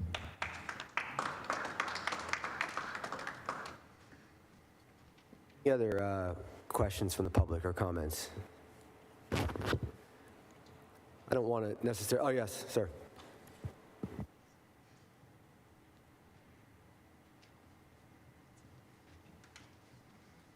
You just state your name and address, please. Good evening, Bill Shoneman, 27 Dilworth Lane, Maple Point Development. I understand what everybody's trying to say here tonight, and I probably agree with a lot of it, but one thing I think we're missing here is the educational part of it, which is a new school, in my opinion, is really important for the community from a homeowner's value, from a student's learning and keeping up with the times in terms of technology and everything else that's involved, as well as the ability for the teachers to do their jobs in the best way possible. My daughter just graduated Penn State, trying to get a teaching job, and I can only imagine how much easier it's going to be with a new school like that to really help her do her job in the best way possible. So that's my 2 cents. Certainly, we have to address the traffic in the area. I live in Maple Point, so it's a concern for me. But I think the education and the students are really the important thing here. Thank you. I was about to say, I don't want to necessarily rehash everything we've gone over, but some points were brought up, and certainly if the applicant wants to address any of the questions or comments that were raised by members of the public. I mean, certainly some of the things I noted There was a question about the use or retrofitting of current buildings. I think that was addressed in the presentation, but certainly if you want to address it, you can. I think you did address the plan for parking and traffic with the new school and at least outline some possible solutions with the current issues there. A lot of the traffic issues that were brought up, I think, at least to me it seems, relate in large degree to the intersection at Woodburn and Langhorne Yardley, which is going to be addressed. It's in the process of being addressed by Penndot. I mean, there's going to be a significant improvement to that intersection as well as the one further up the road at Bridgetown. And so that's happening as well. And the applicant did indicate a willingness and a commitment to work with that project. But if anybody wants to address any of those issues, certainly I'll give you the opportunity. Yes, thank you. With respect to the existing facilities points that were brought up during public comment, the Samuel Everett site is currently leased. It's a long-term lease, so that's a contractual obligation that the school district has at this point for quite some time. And then with Oliver Heckman, I mean, that's been it's been closed for I think since 2015 or 16. So to demolish that and then or retrofit it, we'd probably be talking about a pro-buck situation where the costs would probably be exorbitant to do that. So, and then I think Ron has some points on the traffic. So, yeah. Yeah, Ron and Stacy here will try to talk about some of those points. I don't know if you have a board that illustrates some of what we want to talk about or not. Like when the school's built and how it benefits. Yeah, we brought a board along to kind of illustrate how the two schools, how the addition of the elementary school will help with the middle school traffic in the long term. You heard Dr. Mcgee's plan for the immediate short term until the elementary school is built. But the long term, shown on the board here, if I can find my pointer, but if you want to take it, maybe you can explain it. Sure. Yeah. So this is showing what both schools are. Yeah. Can you just wait so we can get you a microphone? Hold up. You got one? All right. Thank you. This is the plan for the middle school circulation once the elementary school has opened. So we will be keeping, as I said, both driveways will be open for parent pickup and drop off. I believe Dr. Mckee had already stated that. We are going to extend the queue coming in from both Langhorne Yardley Road and Woodburn Road, excuse me. The traffic will come in and it will go right, we'll circle the entire parking lot. And this whole area now becomes the pickup area, and all of this becomes available for queue as well as the driveway on Woodburn. If this goes and we have a particularly heavy day for pickup traffic, we have this available here, which is proposed for the elementary school. The sidewalk will connect the front of the building down to this drive aisle, and parents can now pick up here. I'm sorry. It'll be on that. Sorry, the folks at home, I guess, can't see you over there. Oh, okay. Okay, thank you. You don't have to start over, but just... Right. So we will have the drive aisle now open. They're going to bring it up here. Okay. He's going to get it up on the screen. Just give him a second to get back in. Sure.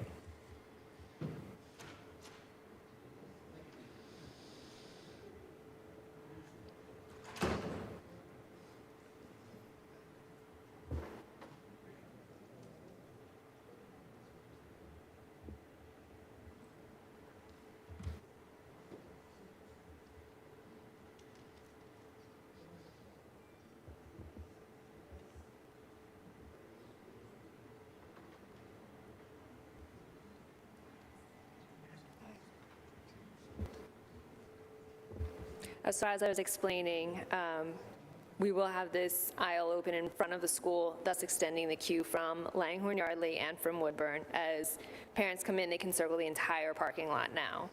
And then this will be for any additional queue that may be required on a day-to-day basis as weather changes or as needs fluctuate for the school district, in which case students can be picked up here from this outer portion of the middle school parking lot, and then parents would come back around, circle the elementary school parking lot to leave. And what was the timeline outlook for the Penndot project? Do we know that? The timeline that we had last understood was that Penndot would begin their construction in 2024, and right now the elementary school is targeted to open in fall of 2023. So we're pretty close to that Penndot project starting as well. Is that accurate, Mr. Versa? Yeah. Thank you.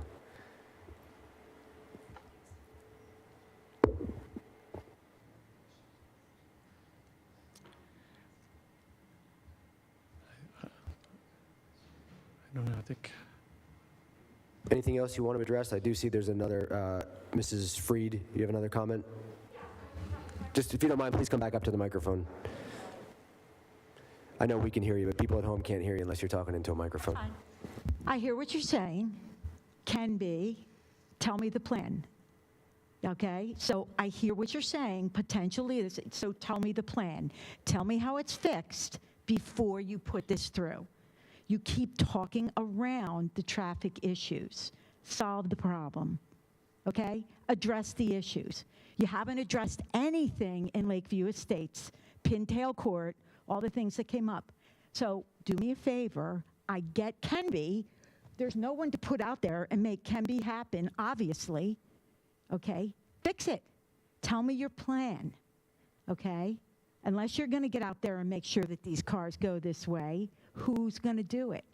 Because it's right now going another way. So I don't mean to be so strong because we're talking around. You haven't solved any of the problems that have been raised. There's a lot of could be, will be. Okay, what is the solid plan? I ask that if you move forward with this, this is addressed. Because this looks good, okay, but it's not addressing the issue. And if you say okay, you said okay without addressing this issue. That's what we're asking for. That's what we've been asking for. I get, sir, that I missed the meetings because I live in Lakeview Estates and missed them about this school project. I get it. Do me a favor. Address the traffic issues. Not can be, not should be, not we'll ask a cop to sit there, not we have nobody in the school to do it, not I'm going to let kids in elementary school come out early. Give me the plan. Because there's a lot of traffic on these two roads, a lot. And we got Penndot lights going in, and we're going to have a lot more. So fix it. And include the plan for Lakeview Estates, because you haven't done that either, okay? So I respectfully ask you to, I get that it looks good and there's a map, okay? Please answer the questions and solve the problems. Thank you. Just, Yeah, go ahead. unless there's some other public comment, I'd like to address that, just briefly. Sure. Okay. One proposal that I've mentioned to the township, and I think I mentioned it probably after the December 1st Planning Commission meeting, was to put signage with respect to Lakeview Estates and no parking if that's really the issue. And that's kind of what we are assessing at this point. So by ordinance, no parking, what is it, Pintail Court? We could do that. We're willing to work with the township to put that in place. Yeah, I acknowledge that you've expressed a willingness to work with the township. I also acknowledge that that is not necessarily an issue that the school district can control. They don't have the ability as a school district to stop people from parking on a road in a neighborhood adjacent to their property. So what they have done, and what I think we have to consider if this is sufficient, is they've expressed a willingness to work with the township moving forward to try to figure out temporary solutions to the traffic problem that exists currently until the school is built. And again, for myself personally, I think number one, there's a school there, and when there's a school, there's going to be traffic. That's inherent and it's unavoidable, and it's not the school district's job to magically make traffic disappear at an existing school. I personally am satisfied that the new school, when built, is not going to, at least from the plans as I see them and understand them, and as our professionals have interpreted them, not significantly increase the traffic, and in fact may actually help the problem. And I also think the larger part of the issue stems from that intersection at Langhorne-Yardley Road and Woodburn Road, which is related to the fact that there are no turning lanes there, and that's being addressed by Penndot, and in very short time frame after the school is projected to be completed. So I understand your concerns, ma'am, I do, but they're not all things that can be easily and simply addressed, and I feel like the board has pretty thoroughly and, to my, again, view, satisfactorily addressed the traffic issues that will exist currently and will come with the addition of a new school. And we do have a Citizens Traffic Commission, which is made up of members of the community, and I think it might be good moving forward to involve them in this dialogue that you've committed to continuing about how do we deal with this issue that currently exists in that corridor until these problems can be fixed, both by the intersectional improvements by Penndot and the addition of the new school. So at that point, unless there are any public comments, and if there are, I would just ask people not to ask issues or raise questions that have already been addressed by other residents. Yes. First, the gentleman seated. I think your hand was up first.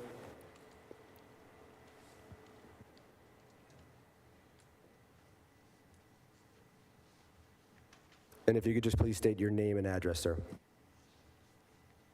Eric Nordberg. I live at 122 Granite Hill Court in Langhorne here. I guess one of the things is, it's all kind of numbers. I don't know how much money we're talking for this project, how it's going to affect the taxes for the people for this new project, because it seems like it's going to cost us all money. And I'm living on Social Security, so I mean, I'm not going to be happy with my, with paying more money out. But the big thing, we get all these people talking how good they're going to fix the traffic up here. The biggest problem is that bridge, the railroad bridge on Woodburn Road. And you're going to put all these buses going through it. A bus, and as the lady said before, a bus can't go through there at the same time a car goes through there. So we keep saying, oh, we're going to make the traffic good. Well, you're kicking the can down the road. Every project of a building around here, you've got the stone farm, but it's not going to affect the traffic because it's only older people living at 56 and above. But I don't know too many people that's 56 that aren't working. But I mean, this traffic thing is really a big thing in this neighborhood, and putting this more buses on the road going through that railroad bridge is ridiculous, and it's been ignored. So I don't know what can be done about it, but they can put all kind of figures together, but they're not addressing the real problem on this Woodburn Road. Thank you. Yes, sir. Yeah, you in the back, standing. Again, just state your name and address. Thank you. Jim Flynn, Aspen Avenue. Can I just get a confirmation on the timeline? You're saying that this project will be finished? If everything goes right, September 23. 23, and when is the Penndot issue going to be? Mr. Worcester, can you just give I don't want to go through the whole project, but just a rough timeline of the Penndot project? 24, I heard before. Yes, it should be underway in 2024. You're going to build this, you're going to do this project until the intersection there. Am I right?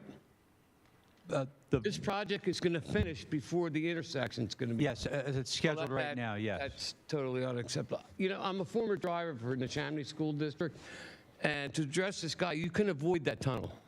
I mean, that's not mandatory that you have to go through there. There's other ways around that. But until the Penndot issue, that intersection is, it's totally a mess. It's always been a mess, and it needs improvement before this project should go through. Okay? Thank you. Thank you. Just state your name and address, please. And I'm Mike Caputo. I live here in Penndot. All these talk about the traffic and everything, and I hope you will take into consideration some of the congestion that is already existing here in our area, but also the development that has been slated and being worked on in terms of purchasing property, Stone Farm, property behind Reedman's is looking for a buyer, could be possibly an Amazon warehouse. We have Oxford Valley Mall being talked about torn down, all kinds of units being put in there, residential units. This is what's coming. I mean, forget about what's happening right now, but this is what's coming. So I just hope that you'll take that into consideration. I'm all in favor of school. I just want you to not be short-sighted and just think about the present and think about the future. Thank you. Any other public comment or questions? If not, then at this time, I will accept a motion if anyone is prepared to make one. I make a motion to grant preliminary final land development approval for the Maple Point Elementary School S/LD number 21-05 with the following conditions. 1, applicant shall comply in full with all requirements of the Middletown Township subdivision and land development ordinance and the Middletown Township zoning ordinance, unless relief was granted by the body having jurisdiction. Number 2, all comments still outstanding in review letters shall be fully addressed for plans to be considered final. Number 3, the Shamany School District will work with the township staff and police department to investigate options to address concerns regarding traffic queues during drop-off and pickup times for the middle school. Is there a second? I don't think so. Mr. Esposito, we don't need to add the security waiver language into the motion, do we? It's been, they amended their request under the waiver, so it will be incorporated already in. So we're good. So there's a motion. Is there a second? I'll make a second. There's been a motion and a second. Are there any board questions? Are there any other questions from the public? Seeing none, all those in favor say aye. Aye. Aye. Opposed? Aye. Passes 5-0.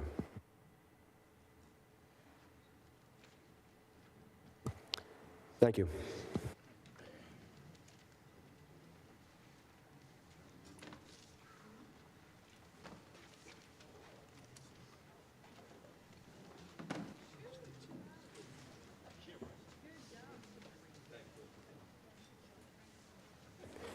We're going to take a 2-3 minute break just to let everybody clear out.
are going to reconvene the meeting. The next agenda item is consideration of enacting ordinance number 22-01, adopting the 2018 edition of the International Fire Code.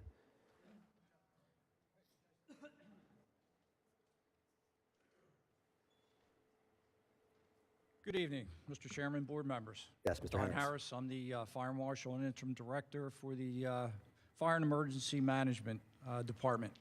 We currently operate under the 2015 International Fire Code.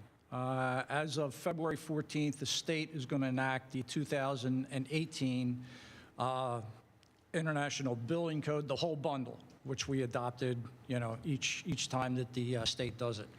So keeping continuity, we want to adopt the 2018 Fire Code as well. This code is what we use when we go out and do any type of inspections on existing properties. We also use this as our catalyst to work with permits and things like this. So it's our recommendation that the board consider the adoption of the 2018 International Fire Code. There are some, just to give you a little background too, there are some modifications to it. There are a couple sections that are being brought forth from the 2015, which is an open burning issue, and the resetting of fire alarms.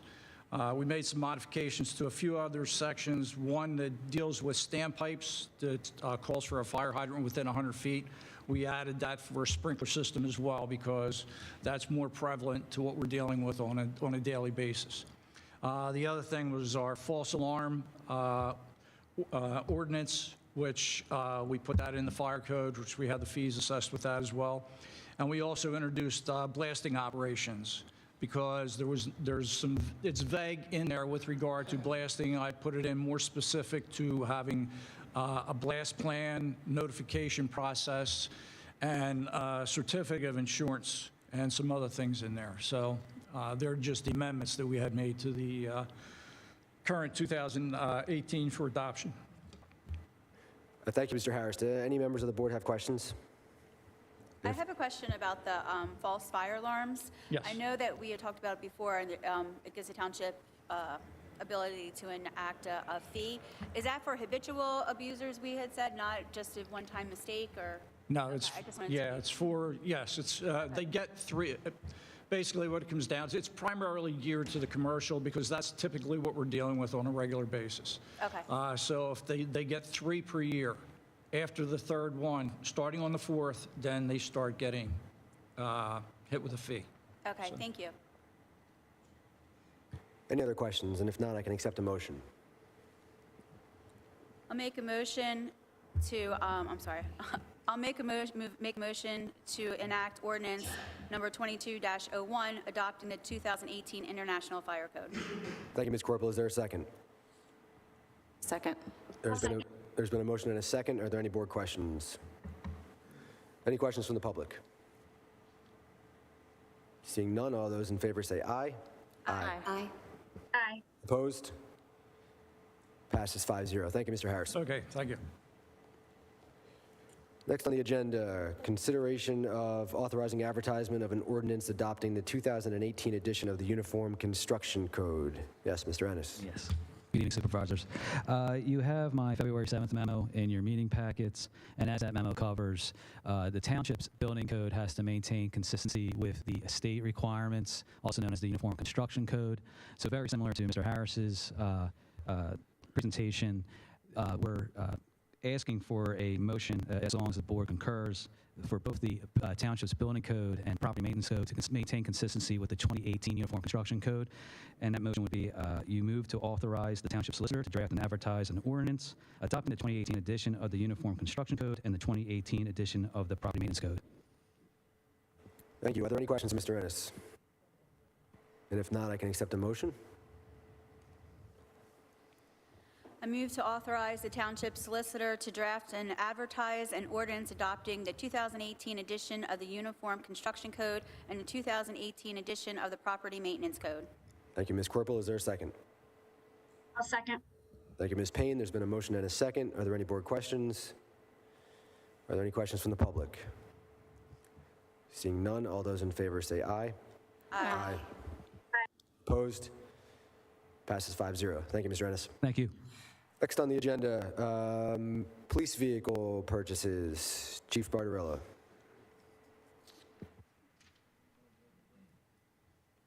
And I guess I should read through these, Chief. We have consideration of authorizing purchase of 3 2021 Ford Utility Police Interceptor AWD from Fred Beans, Ford of Doylestown, for a total cost of $102,000. Consideration of authorizing purchase of 2 2022 Ford Utility Police Interceptor AWD Hybrid from Fred Beans, Ford of Doylestown, for a total cost of $74,336.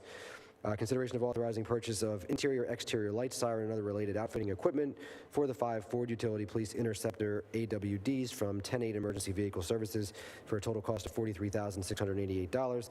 And consideration of authorizing purchase of vehicle wrap and decals for the 5 Ford Utility Police Interceptor AWD vehicles from Boyd Geyer Sign Corp.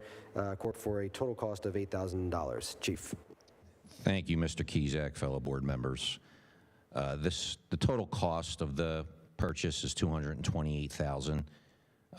The RDA is funding $128,000, and then from damage to a vehicle, the township recovered $43,000 in insurance. So the township's actual contribution that they're supplementing through capital is a little over $55,000.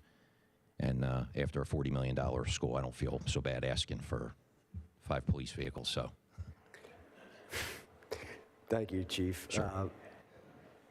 I do want to commend you for including 2 hybrid vehicles as part of this request. I think that I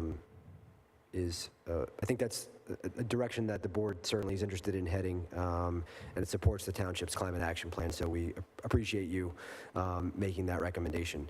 Does anybody have any questions for the chief? This was within already budgeted, correct? Yeah, this was already budgeted, and the RDA awarded $128,536, and then we have insurance settlement monies of $43,773. So the township's putting in $55,715 from the capital fund. Will these be the first hybrids that we're using? They will be.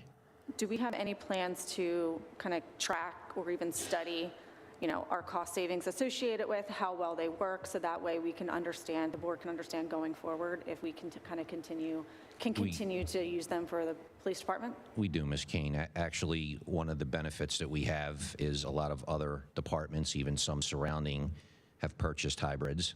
So we reached out to them to see how they were making out, and we're getting good reports. And plus, I mean, I don't know if you've met our head mechanic yet, Tom Scott. He's good at what he does, and he's a big fan of the hybrids. I think he believes that they're going to save us obviously on gas, but also on maintenance. I know that he thinks it's a good investment for us as well.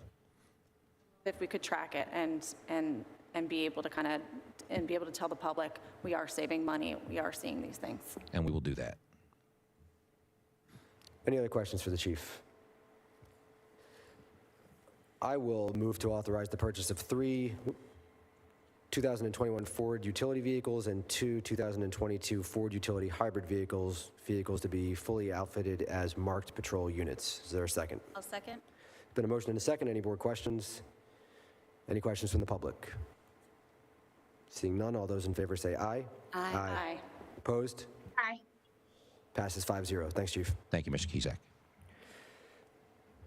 Next on the agenda, we have consideration of authorizing purchase of heavy-duty tilt-back tire changer, motorized wheel balance and balancer pin kit from Brian Kennedy Snap-on Tools of Newtown, Pennsylvania, for a total cost of $18,339. Yes, Mr. Gartenmeyer. Good evening. So with the vehicles that we are using now, things have changed a little bit with the F550s and other things. So basically, the old tire machine was purchased like 15 years ago. So this is updating equipment that we have already and trying to save from having it go out and use Firestone or other vendors. It does come in handy, especially with the police cars, our own vehicles. The machine we have now just won't do like bigger truck tires. So that is an issue. We did research this. It was put in a budget for this year when we did our budget. And I did get 3 bids for this also.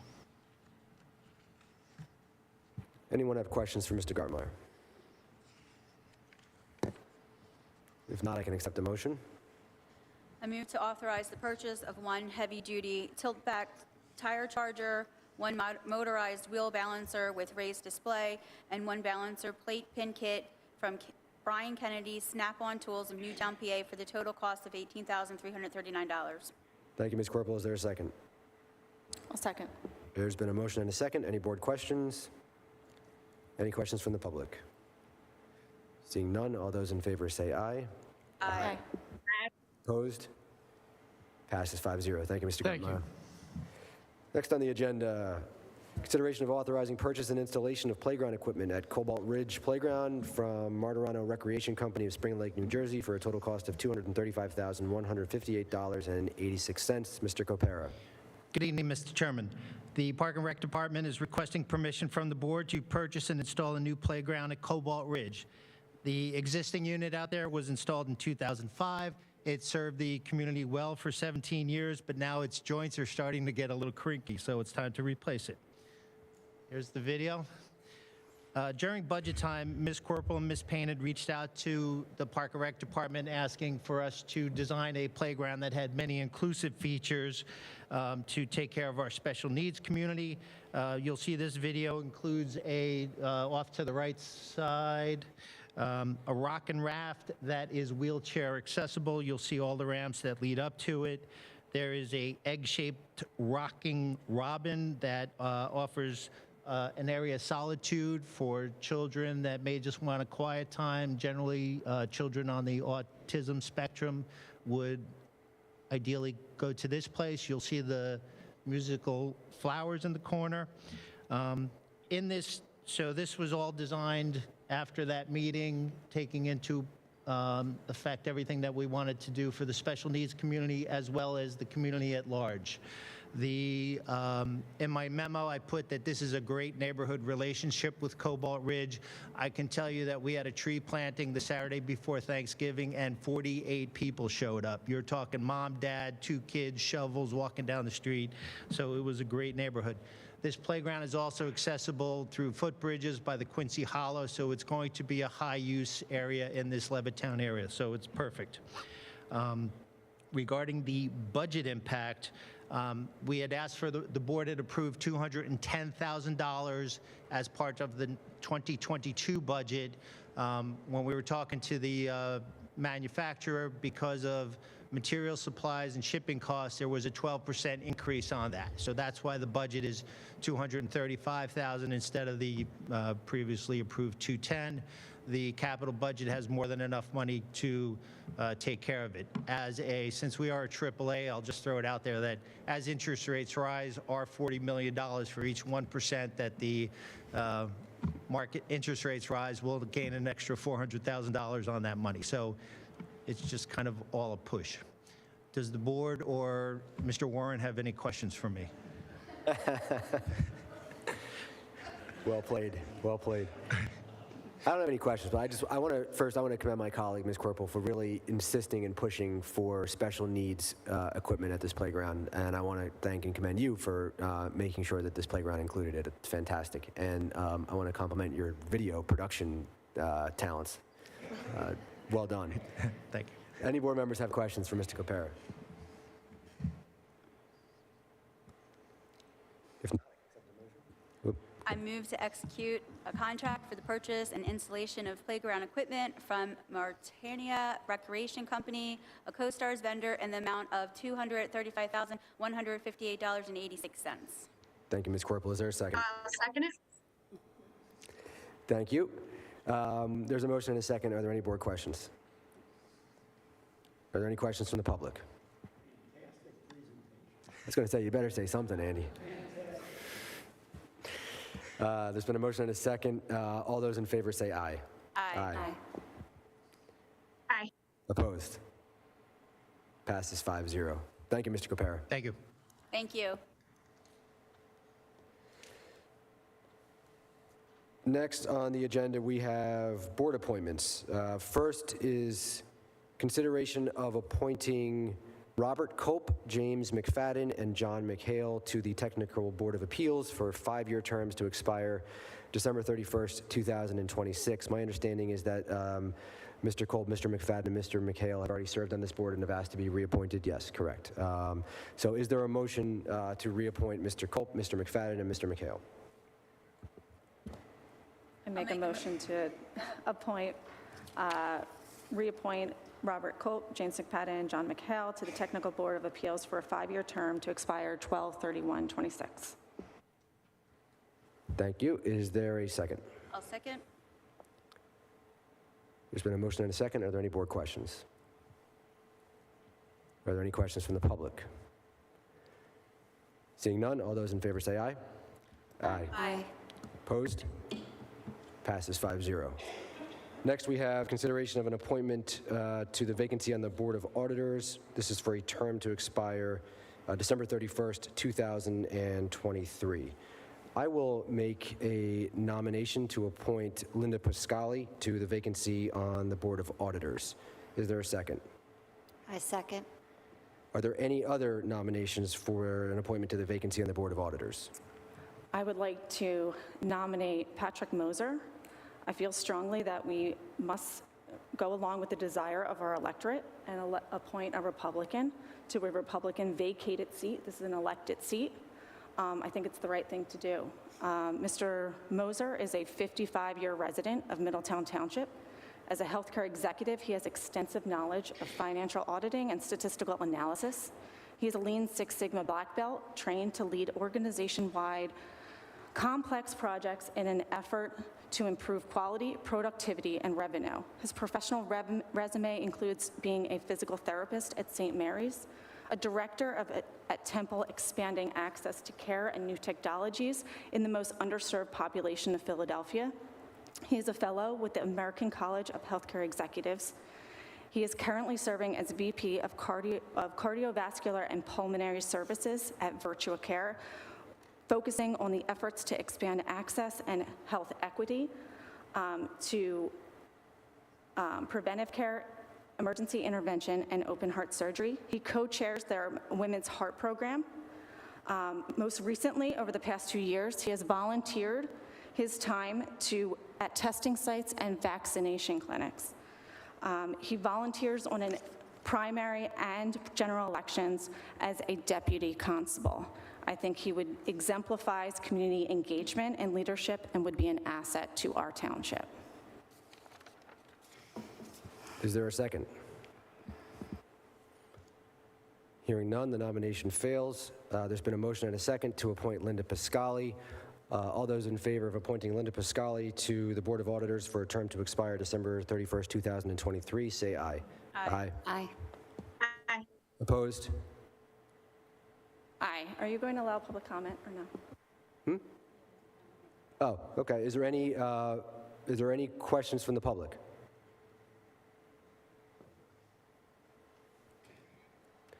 Just please state your name and address. Tanya Rinkis from Sunny Hill. I want to piggyback off what Dana said. I think because it was it's an elected position, that it should go back to a Republican, and being that she has a fine one that she put up for the position, I think that you guys should reconsider. That's all. Thank you. Are there any other questions from the public?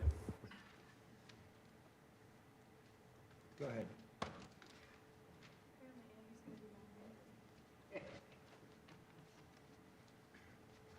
Jane Davison Barton, Poplar Street. The reason I'm up here is that you didn't give any qualifications for the person that you nominated. I didn't hear her resume or how she would support the actual township in her thing. I mean, do you have her resume or what her qualifications are? The only qualifications to be an auditor are that you're 18 years old and that you live in Middletown Township. Absolutely. Linda Pascali is a extremely community-focused member of this community in Middletown Township. She has a college degree in laboratory science. She has a very impressive professional career working in various management level capacities for large businesses where she's managed budgets and done a lot of the activities that go into being an auditor. And I think she would be an exemplary addition to the Board of Auditors. Okay. Is she here tonight, or? No.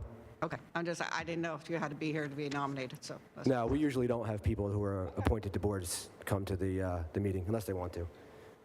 Are there any other public comments? Yes, Mr. Warren. Things were going so fine all the way up till this point.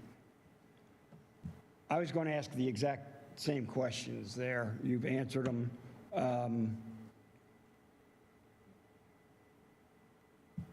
Supervisor Kane's candidate, I thought it was interesting, sat here for two and a quarter hours for the nomination of a 15-minute-a-year job, which shows some interest. We got to give credit for being interested enough. And with that resume, why can we not it be all-inclusive in a township when we are replacing a Republican elected individual? Why do we quibble over party politics for a 15-minute-a-year job? Do you really want to pick that fight, Mr. Warren? Do you really want to pick that fight? Because the fact of the matter is, when the Republicans took over the majority in this township, the first thing they did was kick Democrats off of board appointments that they had served this community well for no reason other than that they were registered Democrats. And since I've been on this board, and since the Democrats have had the majority, not only have we not done that, we have repeatedly reappointed any Republican who wanted to continue to serve. We have not removed anybody because of their political affiliation. That's number one. Number two, with all due respect, your organization, the candidate that you endorsed and nominated, had to resign at your organization's request for disseminating hate speech and other types of conspiracy theories on social media. And so, frankly, whether you didn't know she was doing that and endorsed her anyway, that's a failure, or whether you knew she was doing it and endorsed her in spite of it, that's a failure. So the input of your organization carries very, very little weight with me in terms of who should be appointed. How about the input of 6,000 voters who voted for... Mr. Moser ran and lost the election for auditor. He was already tried to run and he lost. So the idea... What? The person that was, I believe the person that was nominated by Ms. Kane has already previously run for and lost the election for auditor. Years ago. Mike, this is crazy. It is crazy. You're making it political. Ms. Kane is making it political. No. You're telling me that I have to replace a Republican with a Republican. You don't have to. It would be nice to. Now, you blasted away at previous boards for playing politics. So I would look to you not to emulate something that we find abhorrent, but it's not like this is a $50,000 a year job. It's not like the simple fact of the matter is this board had an opportunity to set maybe a Bucks County standard where we don't Republican, Democrat, and make it a steel cage death match. It's ridiculous. And Michael, I gave you a heck of a lot more credit than apparently I should have. This was over an auditor for 2 years. You all ought to be ashamed of yourself. It's unfortunate because it's not like somebody just walked in off the street, fell off the turns patch. Listen to the man's resume. And Linda also has an impressive resume, who Michael nominated. That's the truth. So we have two people, and we chose somebody who we thought was a good fit. Well, you've heard my opinion, and you had an opportunity to really step forward, and you went right back down into the swamp. Absolutely. I'm terribly disappointed. It's disappointing because I thought that the voters are looking for bipartisanship, and that's what they are craving, and that is what they voted. And you are disregarding their vote. I don't think that's what we're doing, but Are there any other questions from the public? Yes, sir. Patrick Moser, Walnut Terrace. Just a question for the members of the board here.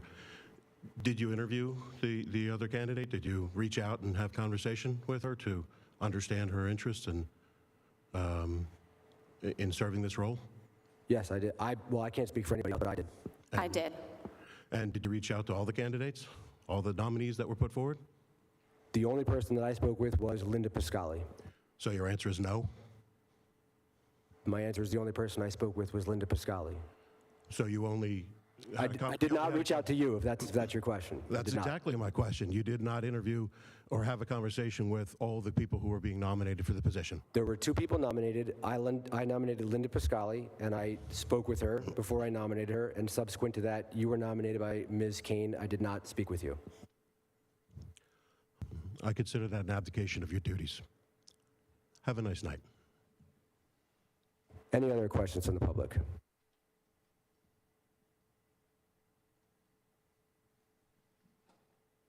Therese Marshall from East Parker Street. I also want to echo what Dana and the others said. And a Republican was elected to this position, and I think it should be replaced with a Republican candidate. That's all I have to say. Any other questions from the public? There's been a motion and a second to appoint Linda Piscali to the Board of Auditors for a term to expire December 31st, 2023. All those in favor say aye. Aye. Opposed? Aye. Passes. Is Ms. Payne still here? Yes. Passes 4-1. Next on the agenda is Middletown Human Relations Commission update from Supervisor Hannah. Ms. Hannah. Hi, good evening, everyone. I wanted to update everybody on the Human Relations Commission. I'm not sure if everybody knew that we had one here in Middletown Township. I think we're the only township in the area that has one.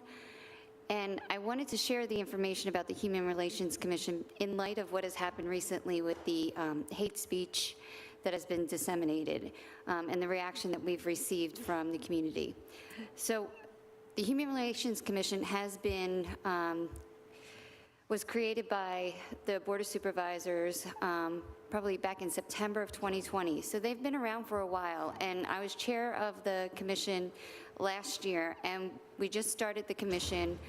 We were able to follow the ordinance, and in 2020, the Middletown Township Board of Supervisors created the Middletown Township Relations Commission and charged it with the task of addressing discrimination in the township, merging the board with previously established disabled persons and advisory board. So they took the old commissions for the disabled persons, and we created a new commission so that we could address the issues in our community of the diverse people that are now living here, and we want to make sure that everybody is treated equally and fairly. The HRC conducts public trainings, educational sessions, informational seminars, and community activities to promote diversity, equity, inclusion in Middletown Township. The HRC works with the Pennsylvania Human Relations Commission to address complaints made by Middletown residents related to discrimination in housing, employment, and public accommodations. If you believe you have been the subject of an unlawful discrimination or to report an issue to the HRC, please contact the HRC. And this is all on the website. We have newly elected members, and one of our mission statements, that we created last year after being appointed, the Middletown Human Relations Commission is dedicated to promoting the value of diversity and addressing discrimination based on age, race, color, gender, identity, religion, creed, culture, socioeconomic status, sexual orientation, ancestry, national origin, and mental or physical disability. So I think one of the things that I wanted to share with you is that the Board of Supervisors of Middletown had the foresight to understand that this was something that was needed for our community. And immediately after it was brought to our attention that there was hate speech being disseminated by the elected official, the Human Relations Commission got together and they created a memorandum to address that and shared it with the Board of Supervisors. In addition to that, they came up with a plan to suggest or propose implicit bias training for all of the elected officials, board and commissioners that have been appointed by the Board of Supervisors. In addition to that, they would like to have anybody who volunteers for the community also be trained in implicit bias. Stephanie, would you be able to speak to the training about implicit bias? Sure. So about a year ago, Middletown Township did have all of our township employees go through implicit bias training. We brought in a team from Villanova to do this training for all of our employees. In addition to that, I know the police department does other training related to bias. Also, we do periodically anti-discrimination training, but we did actually within the last year and a half do this training for every single township employee. And it was very good training. It's eye-opening. So our memo to the Board of Supervisors regarding hate speech, the HRC advises the Board of Supervisors of Middletown Township to implement immediate annual anti-bias and anti-discrimination training for all township elected officials, employees, and any volunteers receiving financial or other direct support from the township, including those holding leadership, mentorship, teaching, or coaching positions.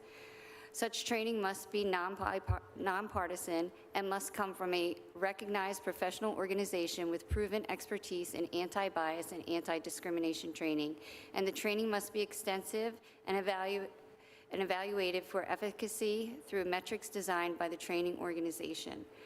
So there are organizations out there that can facilitate this process so that we are more aware and that we can address those types of things happening in our community. I wanted to share that with everybody so that they knew that we were proactive and not reactive to the hate speech.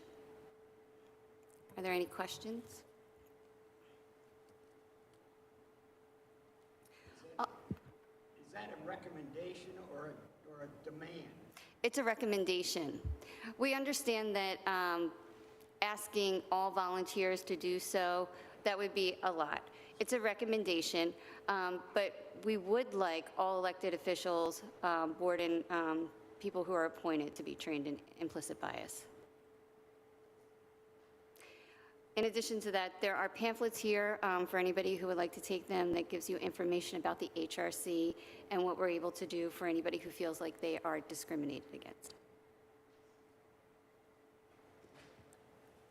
Thank you, Ms. Hanna. Thank you for doing that presentation. It's helpful for the board and I think the residents to learn about the different boards and commissions that exist in the township that act as advisory boards to the township supervisors, and certainly we appreciate your role as acting as really a liaison to that organization and helping to lead them in a large way. So thank you, and thank you for that presentation. Are there any questions for Ms. Hanna about the Human Relations Commission? I feel like I rushed through that, but seriously, if you have any questions, I'll stay behind, okay? And with that, that takes us to other business. Mr. Esposito. I just wanted to announce that the Board of Supervisors held an executive session prior to tonight's meeting to discuss litigation matters. And that's it. Thank you. Mr. Kessler. Nothing further this evening. Thank you. Thank you. Ms. Tealy-Cools. Thank you. I do have one item for the board's consideration this evening. It's actually an emergency authorization for an expense. About a week ago, we had a power outage. We shut the power off for our generator project, and it caused a malfunction in the heating system in our indoor range in the police department. And so we now have a system that has failed that needs to be replaced. That system operates on a completely different HVAC system because of the lead filtering requirements in that HVAC system. And so the shutdown did occur during the bitter cold, and it has not been functioning now for a week.